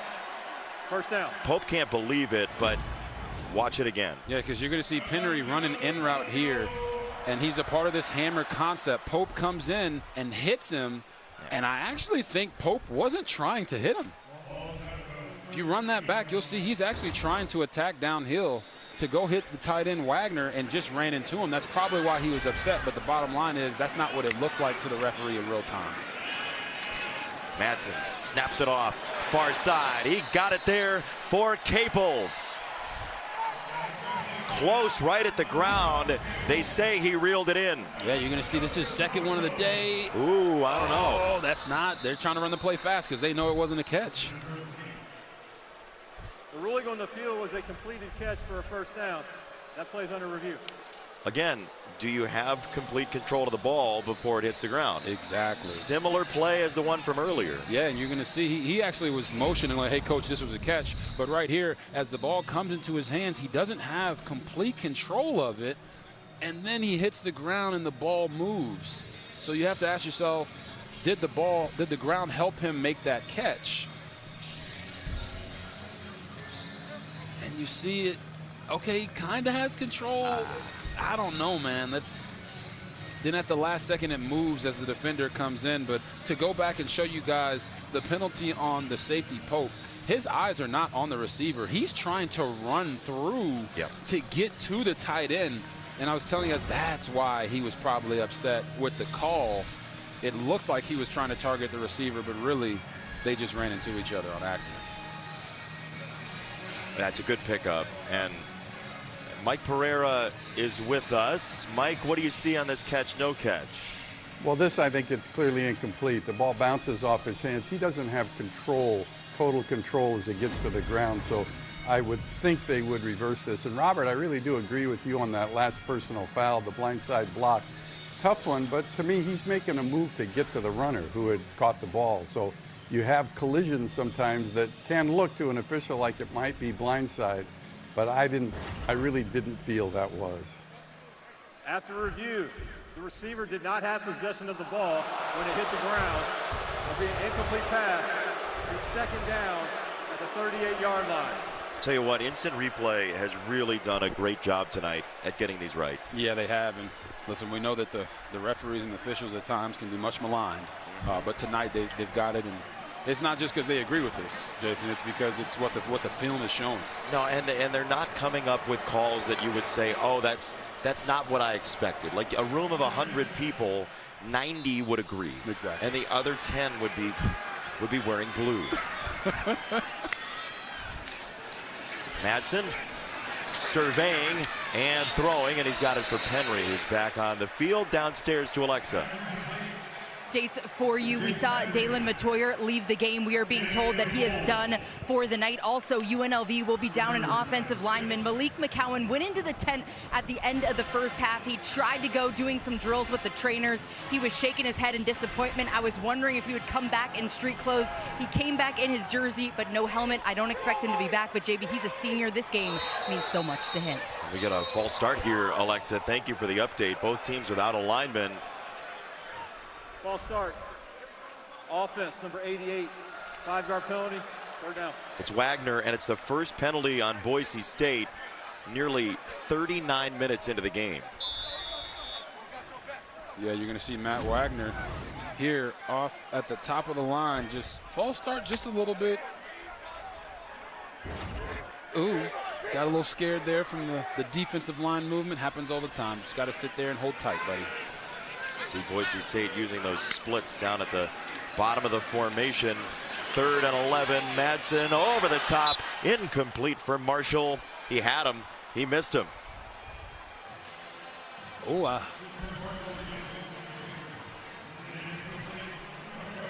yeah, and you're going to see this pressure from number 1, Chief Borders. Gets the inside move on the right tackle, gets the hit on the QB. It's not just the hit, it's how he made Maddox have to throw the football before he was truly ready to. And he just wasn't able to fully layer it over the defense as the ball was tipped before it got to the wide receiver. Doyle just barely got that off. At the last moment, the crowd wants roughing. And let's see what the marker is. There is no foul for running in the kicker. He was out of the pocket. He went outside the tackle box. There is no foul. Yep, it's the right call. You give up protection when you do this sort of thing. Elias Rudolph was over there trying to block it. On the field.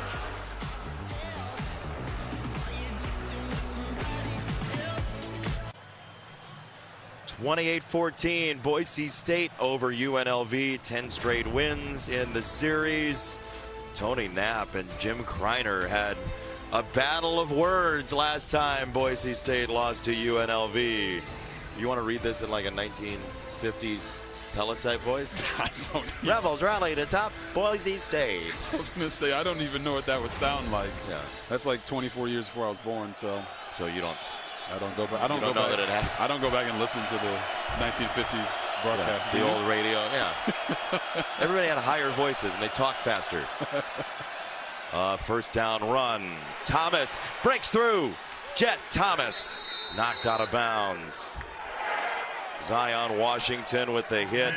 Gain of 23. And it's just an outside zone run. The O-line is all coming this way, running with Jet Thomas. And this is what they've missed today, is his ability to get out into the open field and make big plays happen. He almost fell right there because he hasn't been out in the open field all game.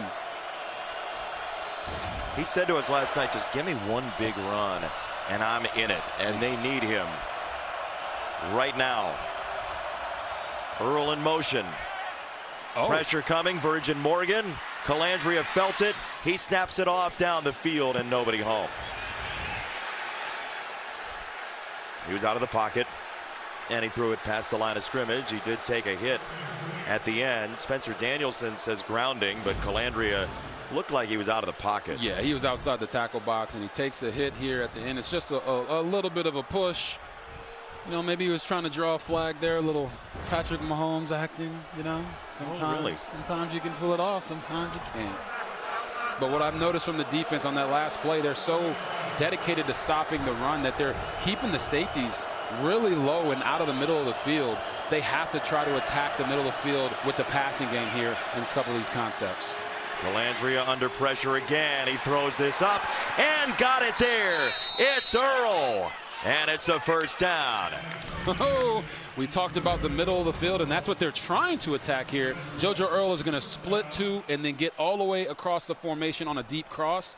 Calandria does a nice job buying time off his back foot. That shows you the arm talent. Holy smokes, drop that bad boy in there right over the other corner, Jeremiah Irby.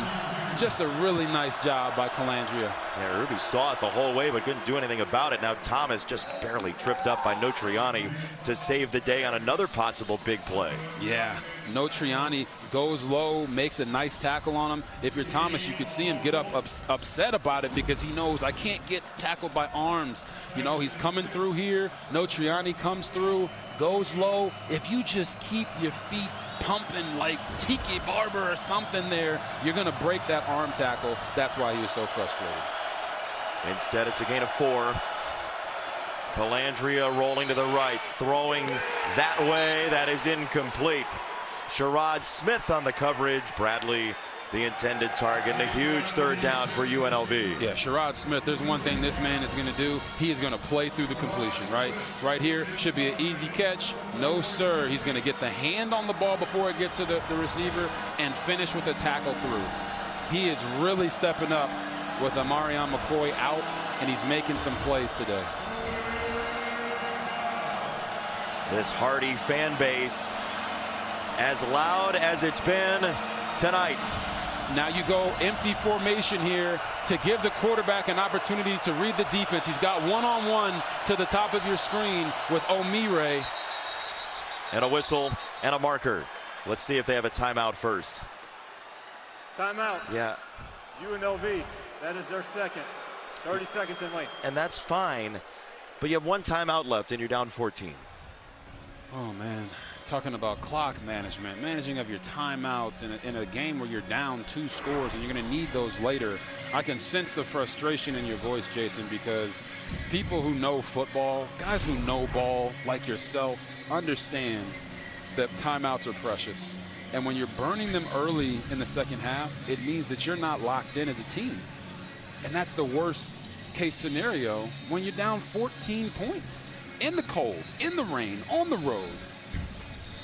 Yeah, your hope is that you don't need them, right? Your hope is that you're up, but that is not the lay of the land. That's not what the fates have brought you so far tonight in the rain of the Treasure Valley of Idaho. And so you got 19 minutes and change left. You have one timeout in your pocket, and you have blue conspiring against you.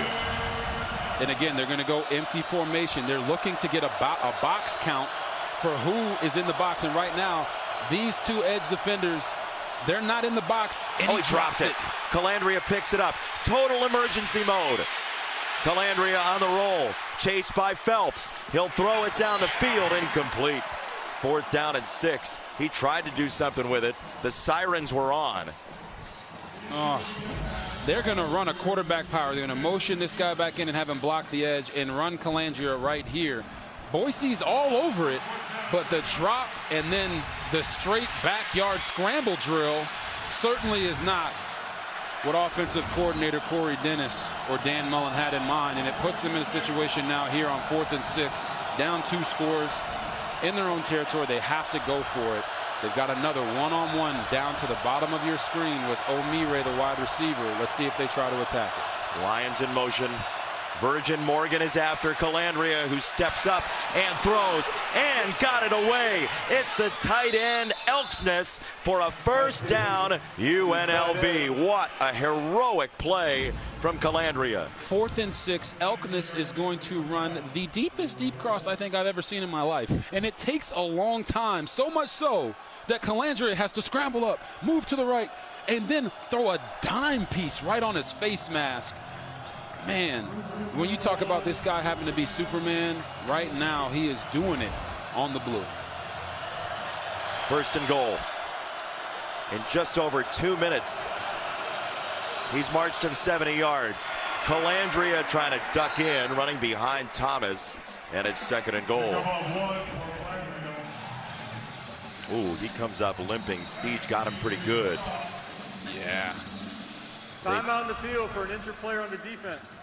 There is an injured party for Boise State. It is Lopez Sanusi, and that is for Calandria.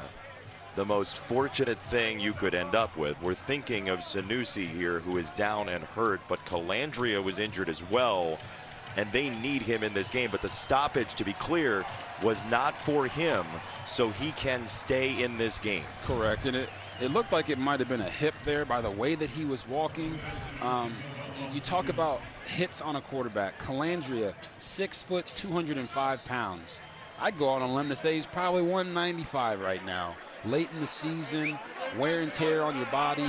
So for this stoppage to happen, it allows him to assess and say, okay, coach, what can I do on this particular play after how I did not feel great on the last one? What does Corey Dennis think he can do? What is in your playbook when you have something like this? And the thing is, you see these numbers, 12 to 27. I don't think any quarterback in their right mind would tell you, hey, that's an efficient day throwing the football. It hasn't been. They haven't been efficient. So now if his legs can't be a factor, this offense is going to have to move more into more of the wildcat stuff that they were doing in the first half. And that's exactly what they're going to do. They bring in an extra tight end, Beasley. It is Earl, touchdown.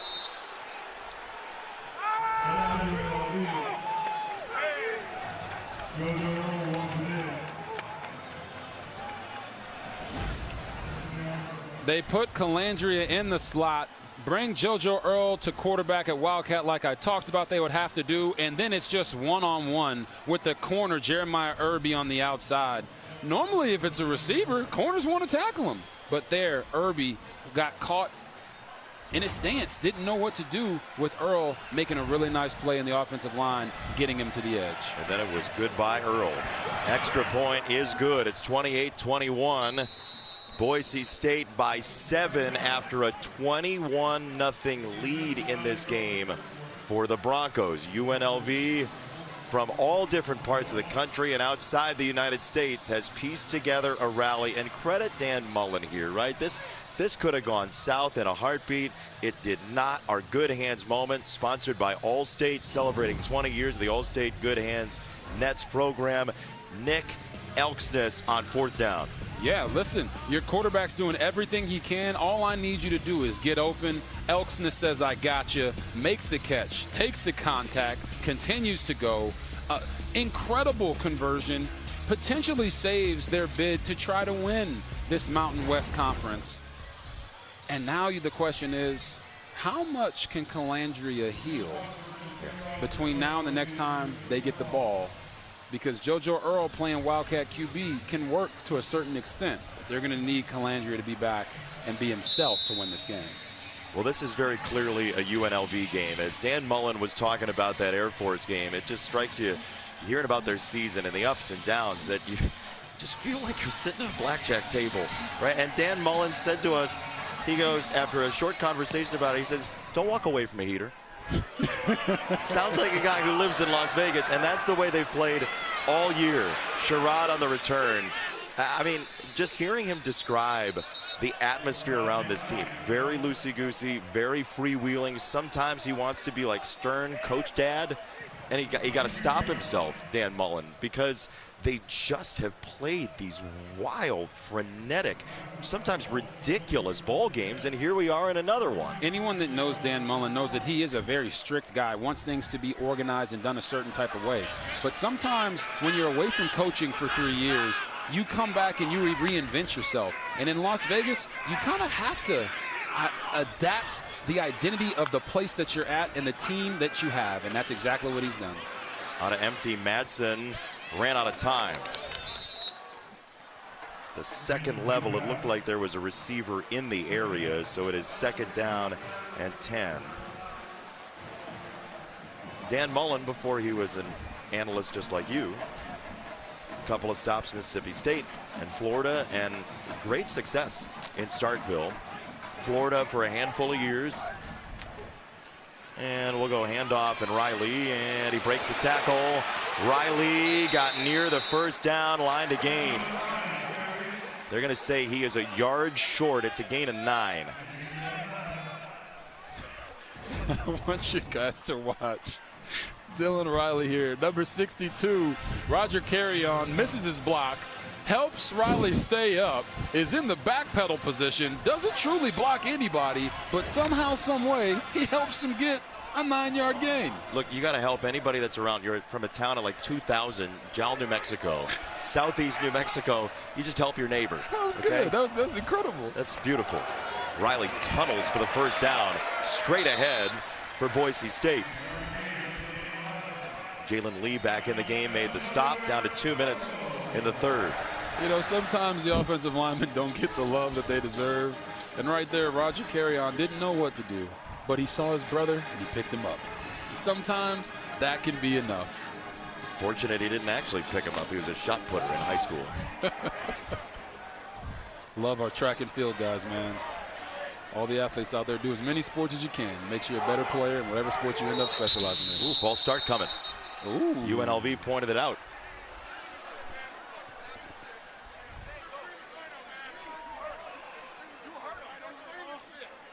Oh, see, they're talking about the possibility of disconcerting signals. Offense, number 72, 5-yard penalty, 1st down. I'm not going to repeat the quote directly, but they're screaming refuse is what I heard. Disconcerting signals could get you a 5-yard penalty the other way. Yes, it could. You know what I was talking about. Uh-huh. They're screaming fertilizer. 1st and 15. And Boise State will run it right up the zipper again. It's a twisting Riley all the way to the 36. The life of Riley is supposed to be easy, as they say. Like the left lane, just keep driving. That was anything but. That was gridlock that he made into 7 yards. Oh, yeah, and you know, I said it earlier in the game. There's this belief amongst Boise State that UNLV was front runners. Well, their defense is still playing hard. They're still hitting hard out there, and they're still giving it everything they have. And now they're down 7. So if you're Boise State, you have to find a way to get this ball down the field in a hurry. Marshall, first time we've called his name for a 1st down today. Yes, they're going to run Marshall in here on a little stop route. The back is going to go out on a swing route. They open it all up, get it to him, and then this guy's ability to make plays after the catch is something that they have missed down the stretch. You know, he's had some troubles staying on the field, had some drops last week, but when he can be the war daddy for this offense, but as you said, Jason, he hasn't had a lot of opportunities. They're building back that trust with him. Riley across midfield. Final play of quarter number 3, and Boise State will try to very slowly, like syrup, sap time off of this clock, as they have done so many times on this field. Timeout. Mountain West Championship on the line. 1 for the money, 2 for the show. 3 to get to a 7-point game, and the 4th is next.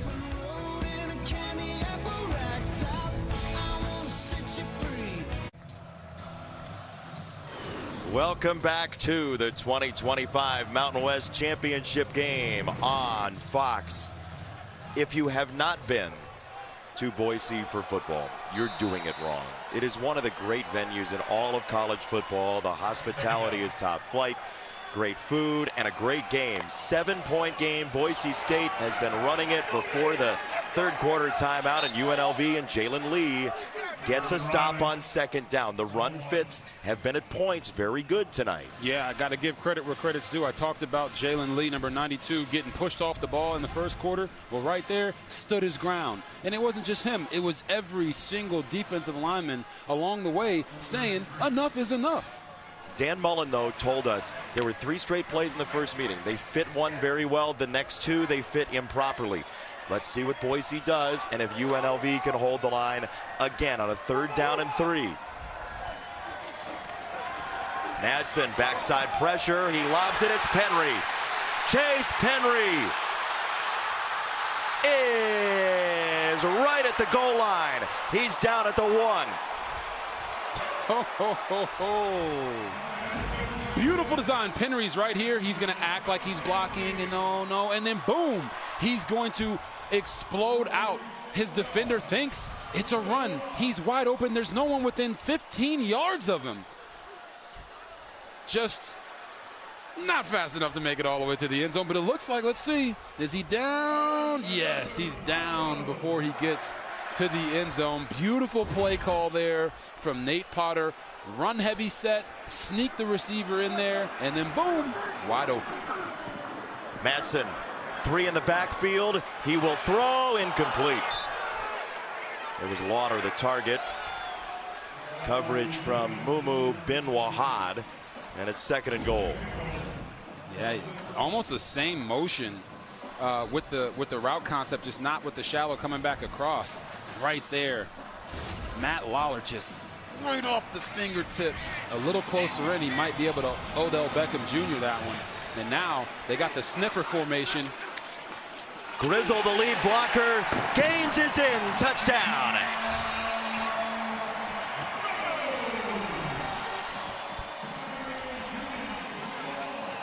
You heard me say it, the sniffer formation. It's when you got the 2 fullbacks, 45, Mr. Grizzle, right in there behind Wagner. You get the defense not knowing which way the split flow is going. You see Maddox Madsen pumped up. He knows how big of a drive that was for this team to go back up 14 points here in the 4th quarter to let UNLV know, like, hey, you might be thinking about a comeback, but we want a 3-peat. And that is the type of drive we expected to see out of the chute today. They threw it around the yard to set up the opportunity to be on the attack in the ground game later. Sustained drive, 14-point game.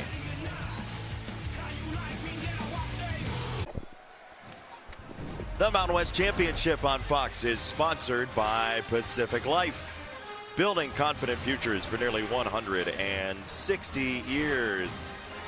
3rd straight meeting between these two teams in the Mountain West Championship game, and it is a really special rivalry and memory for Spencer Danielson, who didn't even know in Las Vegas in 2023 if he was going to get the head coach job. He was the interim head coach. He went 3-1, did very well with the team. He gets on the plane. The athletic director sitting next to him taps him on the leg, Jeremiah Dickey, and says, hey, great job with the team. And that's the last they talked on the plane. They had a meeting the next day. Kickoff to Bradley, and he will wave it off. Meeting the next day. Spencer Danielson walks in. He gets the job, breaks out in tears. He feels like this is calling, this job specifically. Calls his wife, and he says, honey. She says, how'd it go? He goes, I didn't get the job. He lied. Yanking her chain. He then tells her, she goes, you never do that. Do not do that. And then a postscript to his family finding out his brother is a firefighter here in Boise, but Spencer was away from his phone after that. Drove by the stadium. Spencer's face is on the video board. He figured, well, I guess bro got the job. Here is Calandria on the run to the 34. You know, a lot of guys talk about faith and team and all that. Spencer Danielson is the real deal. Yeah, he lives it, and I don't think there's a better man for this job than him. You know, I've known him for a number of years, and he's always been consistently the same way. He builds his program with a focus on building the total man, not just the football player, but the man off the field, and it pays dividends when you're in games like this. Earl flips it to Calandria, who wants to throw it. Now he breaks it down and runs it, and then throws it in a one-hand try for Earl that he could not reel in. It's 3rd down and 2. That was like watching a karaoke lyric roll around the bottom of the screen. Yeah, they got the Wildcat. They have Calandria in the slot, flip it to him, boom, don't protect. So now he's got to run a little bit. At least you can see that he can still have the wheels to go, so he should be fine. Don't get too pretty here if you're offensive coordinator Corey Dennis. You're down by 14 points, but it's not time to run side to side. You got to get things going north and south. That's why they have the big back Lee in, presumably. Calandria will throw it to him right to his peach shoes. It is 4th down. He had him, and Calandria, who's worked on his accuracy so much, just misfired. Yeah, he misfired on that one. He certainly wants that back. Ooh, they're going to punt. You're in a situation, you're 3rd and 2, and he just throws it in the dirt. Kevon Lee tries to make a play, and you see the reaction, hands on the head. Trust me, every quarterback's been there. You know you have it, and you just miss it.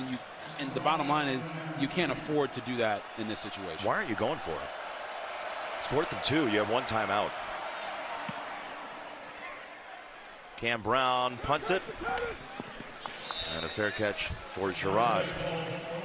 47-yard punt, no return. Calandria is really frustrated. They don't put him back on the field for 4th down, and we'll see how much time Boise State burns off the clock when we come back.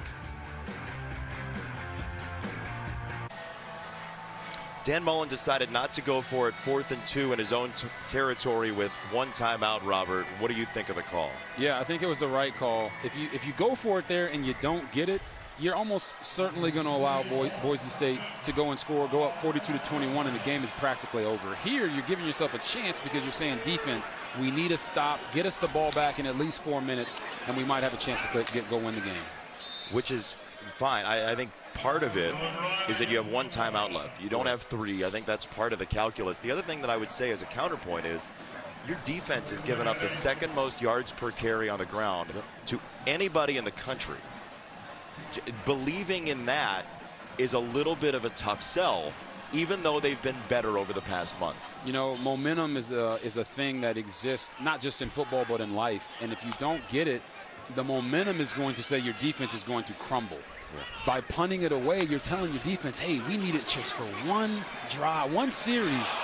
And they almost caught an interception there on the errant pass. We just need it for one series. And if they can't do that, then you don't deserve to win the game. So I think coaching, sometimes you have to make these decisions understanding the ebbs and the sways of momentum.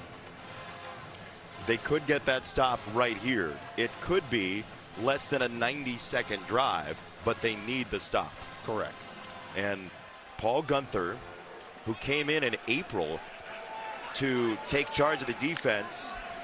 And now you see all these guys up. That is a Paul Gunther special. They don't want you to know who's coming from where.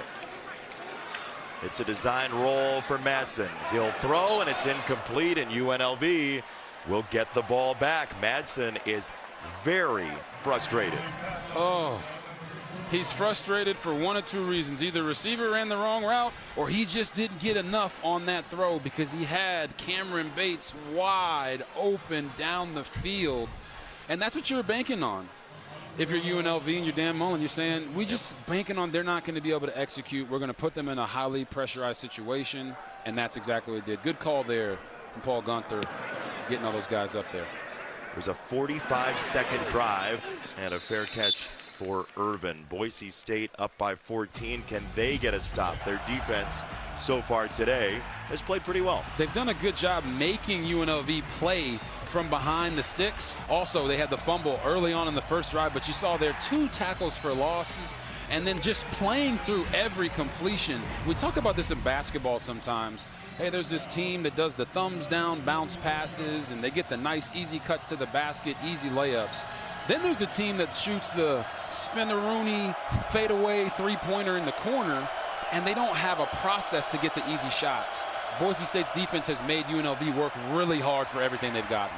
They got hands on Calandria there, and he sails it incomplete. Elksness, the tight end, the target, second down.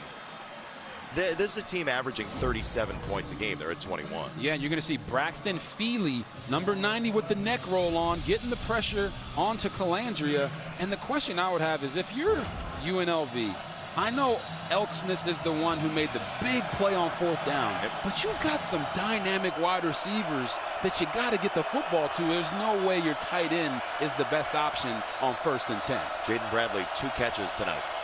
That's not good. Pitch it out, it's Thomas. Jet Thomas with some space, and that closes quickly. Mickey wrapped him up. It'll be 3rd down and about 5.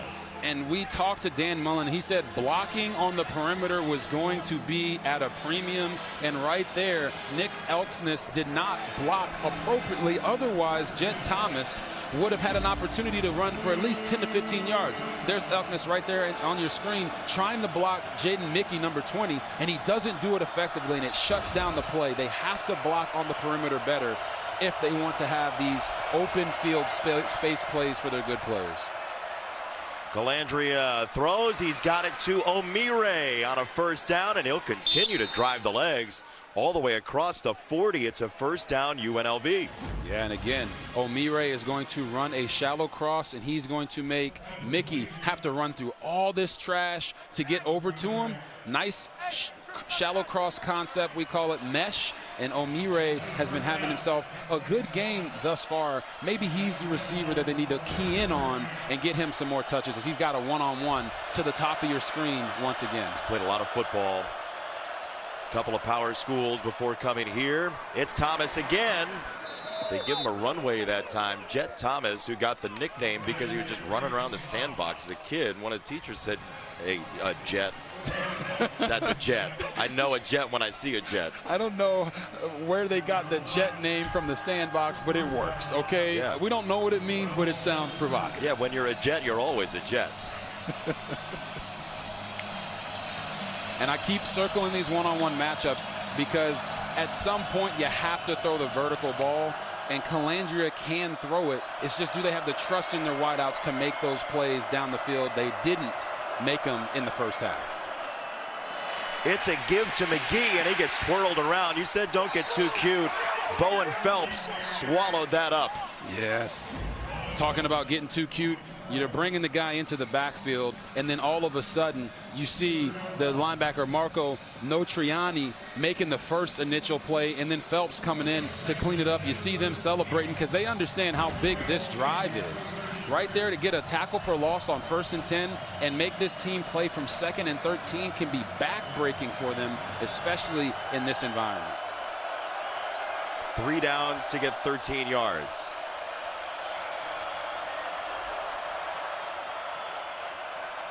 Calandria set up shop, and he goes down. Notriani, a missile straight ahead. Ooh, this is a beautiful add-on block, add-on blitz from Notriani. You're going to see him. He's going to watch the tight end block, and then he's going to fire downhill as soon as he sees it and not wait on the quarterback to make his move, but go dictate to him what is going to happen. I just love to see a guy with a neck roll. You don't see those very often in 2025. You could eat dinner off of that. It's a loss of 12 on the sack.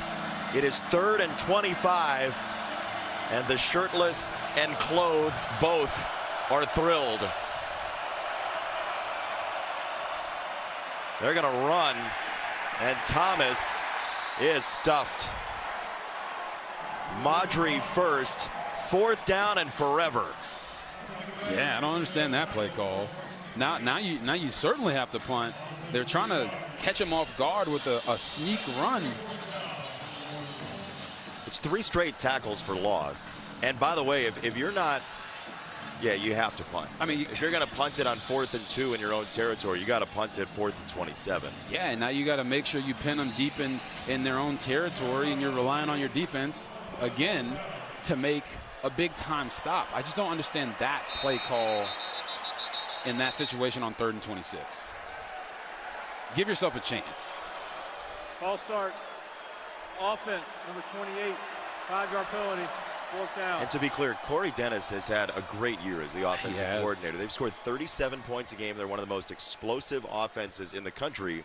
The resistance of Boise State makes you think cleverly sometimes. Correct. And you know, that's a good point, because sometimes it can sound like you're just hammering away at a guy. But in this situation, they put up so many points and been so effective. They're trying to pull out all the stops, but sometimes the simplest play call can be the best in these situations. Yeah, point A to point B, right? Correct. So punt time.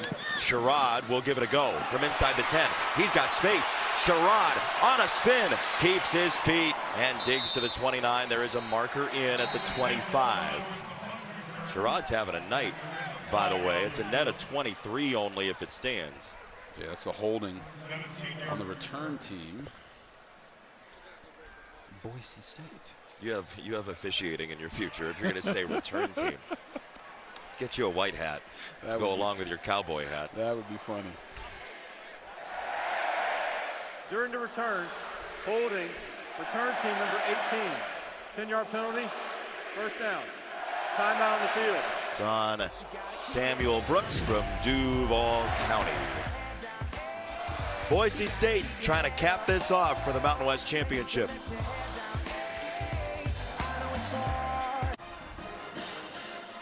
Tomorrow on Fox, 2 iconic programs go head-to-head in a huge top 10 showdown. Freshman phenom Cameron Boozer and Duke against Tom Izzo and number 7 Michigan State. Join Tim Brando and Jim Jackson, our good friends, at 11:30 a.m. Eastern, only on Fox for another enormous non-conference game in college basketball early this year. What a game that's going to be. Just sleep on the couch tonight. Right? Just keep Fox on and then watch the game as our Jersey Mike's Above and Beyond be a sub above. Here's Maddox Madsen with those 4 touchdowns from the first half that stand. Yeah, and you know, the one thing I've noticed here in the second half is the efficiency. You know, 16 for 29 isn't great numbers. The 4 total touchdowns in the yards after being off for a month is truly remarkable. And you talk about that efficiency. Yeah, it's been a little hit and miss. Maybe it's the elements. Maybe it's because he was out for so long and maybe he's cooled off a little bit. But this offense is humming so much better with him at the helm. Well, that was the plan, right? Spin it early. 5 completions here in the second half. They haven't needed much because of the grinding ability of this run game. They knew when your quarterback is coming back, typically he can start off on a heater. All the emotion, all of the anticipation for being back out there, and sometimes you start to cool off towards the end of the game. So they got the most out of Max Madsen early in the game. And you've seen it with the way that they complete the ball. Coming into this game, they had 8 guys that had 25 or more targets and 7 guys, pass catchers, that had at least 21 catches. So they spread the ball around, and they've done that certainly today as well. He's got time to throw. He'll do it here and right on the money for Caples, and a first down Broncos. Just a beautiful anticipation throw here. They've got a 3-level throw with Caples in the slot running a sail route. He's going to make this throw, but right as he's breaking, which makes it nearly impossible for the safety, Jake Pope, to make a play. Young quarterbacks, as soon as that receiver is about to break, if you can throw in anticipation, you're going to complete a lot more passes. That anticipation, in part, comes from his time as a catcher, you would have to imagine. He still regrets that back pick that he told you about that he should have gotten the out on. Here is Brown on the reverse, and he's got a first down as we go downstairs to Alexa. You were talking about his time playing catcher. How about his full name? Maddox Jeter Mattson, named after the Hall of Famers Greg Maddux and Derek Jeter. I was able to catch up with Maddox's dad, Eric, who's a longtime college baseball coach. He said he wanted to name his first son Mick because he loved him. He loved the game of baseball. He joked with his wife and said, maybe we should name our daughter Joe D. She said, absolutely not, but she loved the name Macy Joe. So after the first 2 names, he said, well, I guess we got to stick with the baseball names. So, JB, the first 2 were planned baseball names. After that, they just had to stick with the theme. But Eric, he's a coach at heart. He loved watching his son being out there on the field. By the way, Alexa, that was a hands-to-the-face penalty. It'll move 15 yards. I love that he got DiMaggio in with Macy Joe at the end. I mean, you talk about an end around. Hey, Macy Joe would have never forgiven them if they named her after Joe DiMaggio. That would have been hilarious. They snuck in the Joe there in the middle name. Yep. But that would have been tough sledding in school. You know how these kids can be nowadays. Nowadays, for the end of time. Here is Sherrod and 2 yards. But, you know, Maddox Madsen was talking about it to us this week, like, every day, like literally badgering the training staff. You hear guys like, we're in the training room every day, whatever, right? Like, can I do one more thing? Do you have anything else I can do to try to make this thing heal faster? That's why he had all those insoles that Alexa was hawking for us earlier. Yeah, sometimes for a player, you truly understand how much it means to them with how hard they fight to get back for their brothers. And Maddox Madsen was willing to put it all on the line just so he could come back for this game in this moment. Tapping Holmes saying, let's go, let's go, let's go. And they end up with a couple of yards. They had to snap it, couldn't afford the delay of game penalty, and now they have 3rd and medium coming up. But that's experience between center and quarterback there. Yeah, understanding we're not going to have the same penalties that we've seen UNLV have today. That's what he's telling his guys with the way that he is a leader. Sometimes a leader, you have to know how to lead and what your team needs in certain moments. So, hey, yeah, we're up 14. We're running the clock down. We're running the ball efficiently. But don't you relax for a split second, because that's when you can get bit. And they don't want to get bit by the penalty bug here as they're going on this great 8-minute drive. They did snap it with 6 on the play clock, and he's going to try for the sideline. That's incomplete for Marshall. Welch on the coverage, so they left a couple seconds on the table. It's 4th down, and we'll see if they kick. Yeah, being really aggressive. You're going to see Nick Marshall threaten him inside to create space on the outside. They go for the back shoulder, and he just missed it.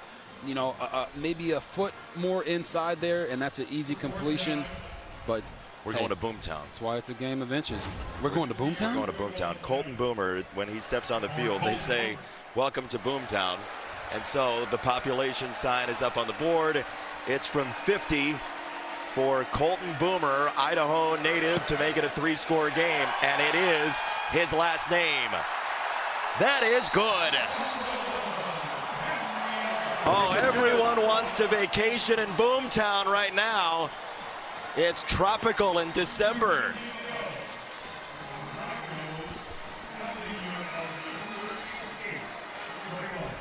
Everybody loves Boomtown. Tourism is going to go through the roof after that. Game summary sponsored by Pacific Life, building confident futures for nearly 160 years. Looked like it might be a blowout early on. Maddox Madsen showing the wheels were good very early, Robert. Yeah, they came out firing on all cylinders. He was making the right decisions. His ability to get through his progressions calmly is what really settled this team down and had them feeling confident. Then they had the unique screen, broken tackle. Man, you talk about Malik Sherrod, his ability to be in the open field, and then what? Everybody wants to get on the action. Welcome to Boomtown, baby. Okay, Boomer. Spencer Danielson. I mean, if there were a dome on this thing, he might have hit his head on the roof. He's so elated and excited. This season really hasn't been the easiest for them. They've lost more games than they're used to. Yeah. They didn't think they had a chance to get into this game a few weeks ago, and it found a way to happen. Man, sometimes you got to trust God and keep chopping wood. Bradley on the return. And he goes down at the 38. Colton Boomer came up to help take him down. Wanted to give some Boomtown on the hit too, huh? Love it when the kickers want to get physical. Hey, there are a couple routes into Boomtown, okay? It's Okay. not just one road. Not one road? All roads lead to Boomtown. It's like Rome. So that's brave right there, by the way. There was a guy earlier. Did you notice there was a guy earlier that had the S&T for state? Oh, he had two letters. Both letters. Yeah. Wow. They either had somebody call in sick. Was he a wide body? Not that much. Not that much? He doesn't deserve that. UNLV's got to hurry. Calandria on the run, and Benefield, who was down there on coverage, comes back in defensively and pushes him toward the paint for a loss. Yeah, now you're sitting here down 17, so it's a 3-score game. You've got 2 minutes, and the clock is still going down. If you're UNLV in this situation, you should be on the ball, trying to run plays as fast as you possibly can to try to at least give some semblance that you're continuing to fight. And they have in the third quarter. Like they could have easily folded up the tent. But yeah, there's a lack of urgency right now. It is Lyons who gets decked. The ball came out late. Irby ends up with it. He's saying, give me the ball, Mr. Official. Really on the field, the runner was down. He will not have the ball, and he has to give it up. Yeah, and you're going to see Lyons. Irby is pulling on this, and it comes out after his knee is already down. So it's the right call on the field there. Man, Boise State is not letting up. They are playing every play like it's their last play. And you want to see that same urgency from UNLV. Irby looked like he was Salvation Army with Jack Kuntz, the line judge. Like, can you spare a football? Just give us the ball, man. That's going to be the 2-minute timeout. They didn't snap it. Man, oh man. That play did not happen. The officials are gonna say he's down. Now let's see. They're gonna have to sort this out. One official was spotting the ball as though that was a legal catch. That play did not get off, and it's not the 1-second grace period either. Snap. It was a 2-minute timeout. Timeout on the field. That's well done by the officiating crew. So please put 2 minutes on the clock. 2 minutes when we come back. Spencer Danielson's feeling it. Boise State looks like it's going to be a three-peater in the Mountain West.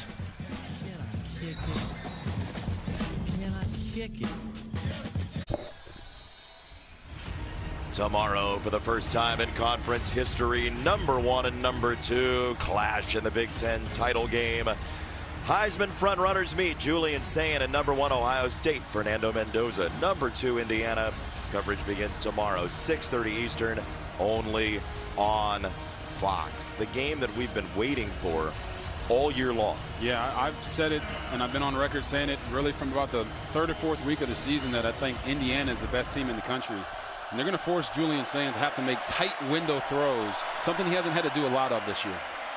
Calandria feels the pressure. He throws. It was behind his target, Reynolds, who breaks a tackle and pushes forward and stretches for the first down. Wow. Amazing effort. You talk about it. You want to see your team fight all the way through no matter what the score of the game is. And we're still seeing glimpses of that from UNLV. Now they're back on the ball, trying to run their plays a little bit faster, just like we talked about before the break. Show that urgency. Go out there and finish the season strong. Lee gets by Notriani down the sideline. There was a standoff for a moment, as you see over on the sideline. UNLV dealing with the elements, you see Pope there, who's been all over the place defensively. McDuffie, who has been through so much as a UNLV player. Terrence Welch, the senior as well. It all comes rushing in these last games, doesn't it, Robert? This game means so much to them, in this game in particular, because they've wanted to get the monkey off their back of not being able to beat Boise State. And not having that opportunity hits you hard as a player because you know you might not ever get another chance to. Calandria throwing across his body. He's got a first down for Jaden Bradley. It's so much more than just a game as well, you know, for these players. Football changes people's lives. You know, it changes our lives. We get a chance to come up here and call these types of games, but for them, it's a way out of a situation of them growing up, and it means so much to them personally in their own journey, and you see all that emotion coming out on the sidelines. What is a last game like, Robert? Uncertainty. You know, I think most people would say when you have your last high school game, you know, the majority of high school football players don't ever get to play in college. You don't know what that next level is going to be like. But when you have your last college game, for some guys, it's the end of your football journey. And they're not going to know what is happening in the future, but they know they had today. And when you don't get a chance to maximize that, it hurts you to your core. $1:16 left for UNLV. They do get it off. It's an option pitch, and it's Lee stepping by Virgin Morgan, and he ends up at the 30 and continues to move the pile. And they're going to mark him a yard short of the line to gain. Madry with the stop eventually. It's 3rd down and 1. You know, we travel every week with all the same people, camera folks and audio folks and folks in the booth. You see Jimmy there out in the elements. There's Cam, who's everywhere. I see him during baseball season as well. There's Matt downstairs. It's a phenomenal group. We all love each other. There's Eddie. It was always a good time. We're Turtles somewhere around here. Turtles always somewhere. You know that. It's a marvelous crew, Robert. It's a great group. They love doing television for you. There he is, hiding, sneaking behind. We miss when Turtle's in the booth. It's less fun when Turtle's not in the booth. Yeah. We got Craig up here, our entire crew, Andrew, our spotter, Mike, our stat guy, Scott, who's been here all year as our stat guy, Zippy down there on the sideline. Just really love working with these guys, man. They put it on the line every single week. Doesn't matter what the elements are. They're getting us the shots that we need, and without them, we're really nothing up here. Calandria goes down. Jaden Mickey again with the hit. It takes hours upon hours upon hours upon hours of hard work to do television live. Bo Garrett, our producer, Darren Foster, our director, Andrew Wolf, Brian Colucci, Brandon Williams, Jack Russo. They spend their entire livelihoods for months putting this on for you. We appreciate them one and all. Thank you. As we come down to our final 30 seconds, Calandria motioning to the sideline. 4th down and 3, and he zips it too hot to handle. Incomplete for Irvin, and Boise State will just have to kneel it down one more time to cement a three-peat. Wow. 8-4 coming into this game, not knowing if their starting quarterback was going to be back or not, and they showed up in a physical way, did it early through the air, which no one expected, breaking all the tendencies. But here on the blue, they remain dominant. 3-peat, and they ended up making the Mountain West Conference Offensive Player of the Year have his worst game of the season. And they do it at home again. This is going to be their 5th conference championship win at home. One more kneel down, and Boise State, after losing back-to-back games in conference play, locks in a dynasty. That's one heck of a way, as you see the Gatorade poured on Coach Spencer Danielson. That's one heck of a way to leave the Mountain West, and how dominant they have been, as you see the fans storming the field. This is the expectation, but they never take winning for granted.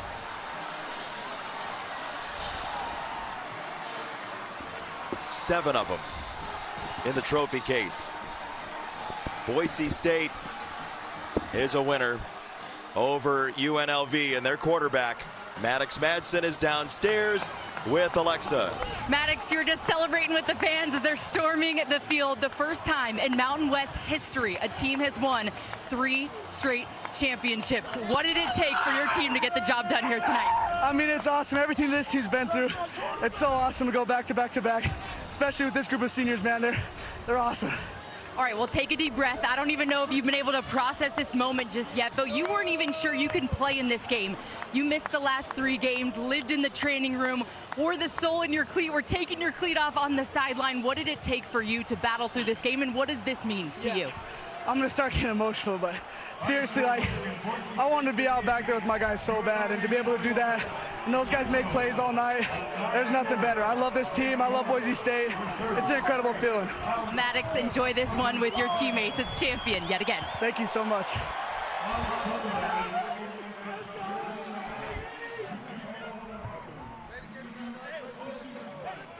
You know, you turn on a Boise State home game, it's inevitable that you're going to see blue turf. Unless, of course, the entire city is standing on it. And it's become inevitable that they are going to win a Mountain West championship. Last 3 years over UNLV, no Triani and company get a victory again. We'll be right back from Boise with the trophy ceremony and that party after a short break.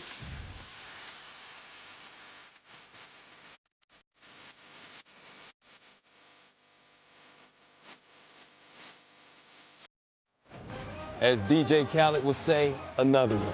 Boise State with his third straight Mountain West championship, 7th overall, 38-21 over UNLV in Boise tonight. Welcome inside our LA studios. We're getting you ready for the trophy presentation momentarily. Meanwhile, the former head coach of Boise State, Chris Peterson, Bruce Feldman, and Mike Hill hanging out with you. This was a good game, 38-21.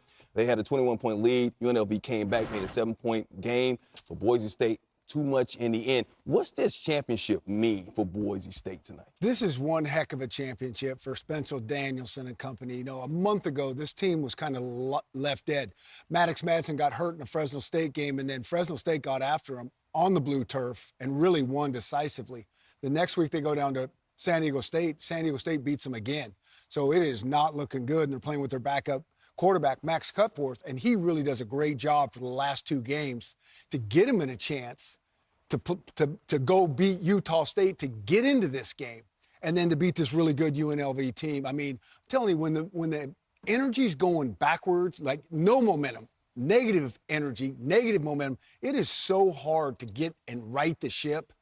Way harder than like last year when they went to field, they got all the momentum. This is way harder. This is a spectacular job. Win the last Mountain West championship and get a chance to go win 10 games. Yeah. That's a pretty good season. They had a great season last year with Ashton Jency, but you wonder what would happen if Maddox Madsen would have stayed injury-free the whole season. It's tough. I mean, that's the challenge in college football these days. But I think for them to have a chance to have back-to-back 10-win seasons or double-digit win seasons, they haven't done that actually since 2019. I mean, obviously, I don't want to say the fans, it's easy to get spoiled when you're so used to the success. I mean, you know this. Again, when you lose a generational running back like they did with Ashton Jency, you know, almost won the Heisman last year, I think it's pretty impressive how they were able to find their way. You had the blowout loss against USF. You had a tough game against Notre Dame. I think they had like 4 games where they only scored 7 points. So credit to them to find a way. And they get it done once again for the 3rd straight year. It is time to give out the Craig Thompson Championship Trophy. Let's send it back out to RG3 and Boise State because they have won yet another one. Take it away, RG3.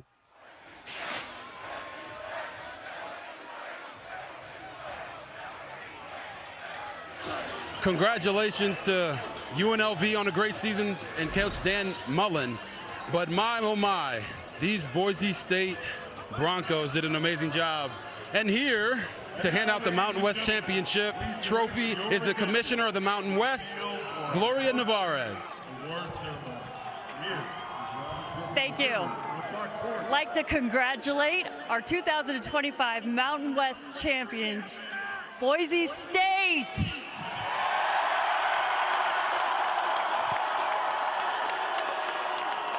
Come on, Coach. Spencer Danielson, you want that trophy, don't you? Man, what an amazing job. The season didn't quite go the way that you guys thought it would early on. But who are you most thankful for where you guys are right now? Yeah. Well, first off, always, man, thank you, Jesus. You know,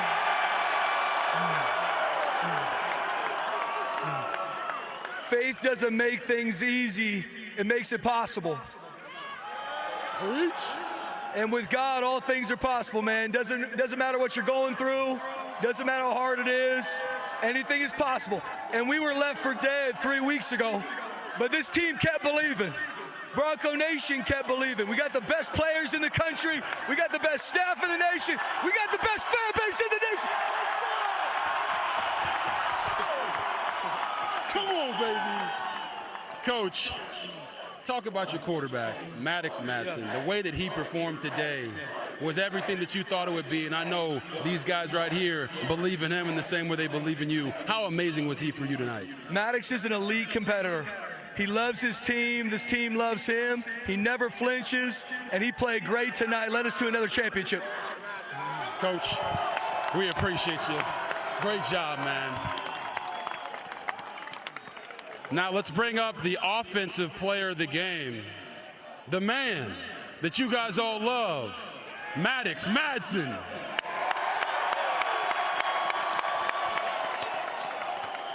Oh, look at that. Put the hat on then, baby. We like that. Uh-oh. Maddox, you opened this game up on a heater, and you had that rushing touchdown early in the game when everyone was talking about your ankle and your foot injury. What was that like to get into the end zone and show them that, hey, I'm back? It was an incredible feeling, and luckily all the wide receivers were covered so I could scramble.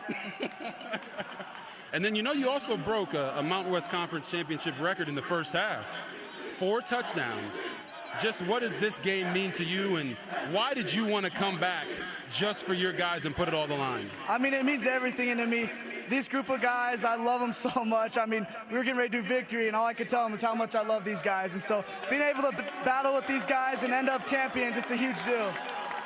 Let's give it up for Maddox Madsen, your quarterback.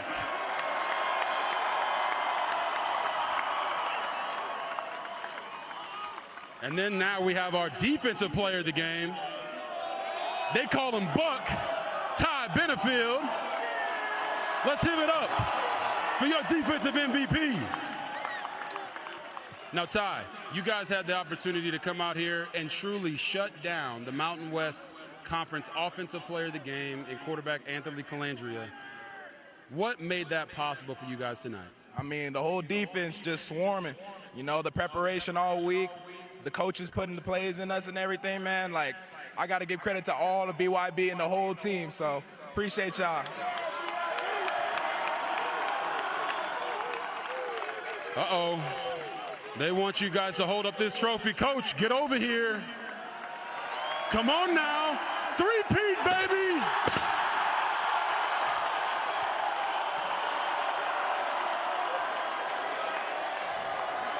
Congratulations to Boise State on the 3-peat. Let's get it one time. Boise! Boise! Boise! Nice job, baby. Back to you, Mike. Celebrating another championship there, Boise State. They're 7th. What are they celebrating, Coach? Well, they're probably heading over to the end zone for a little celebratory beer or something else like that. All right, we'll look ahead to the Big Ten Championship coming up next. Stick around.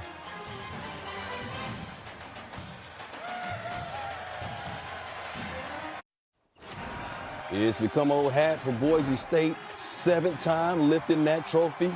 Mountain West champions for the 3rd year in a row.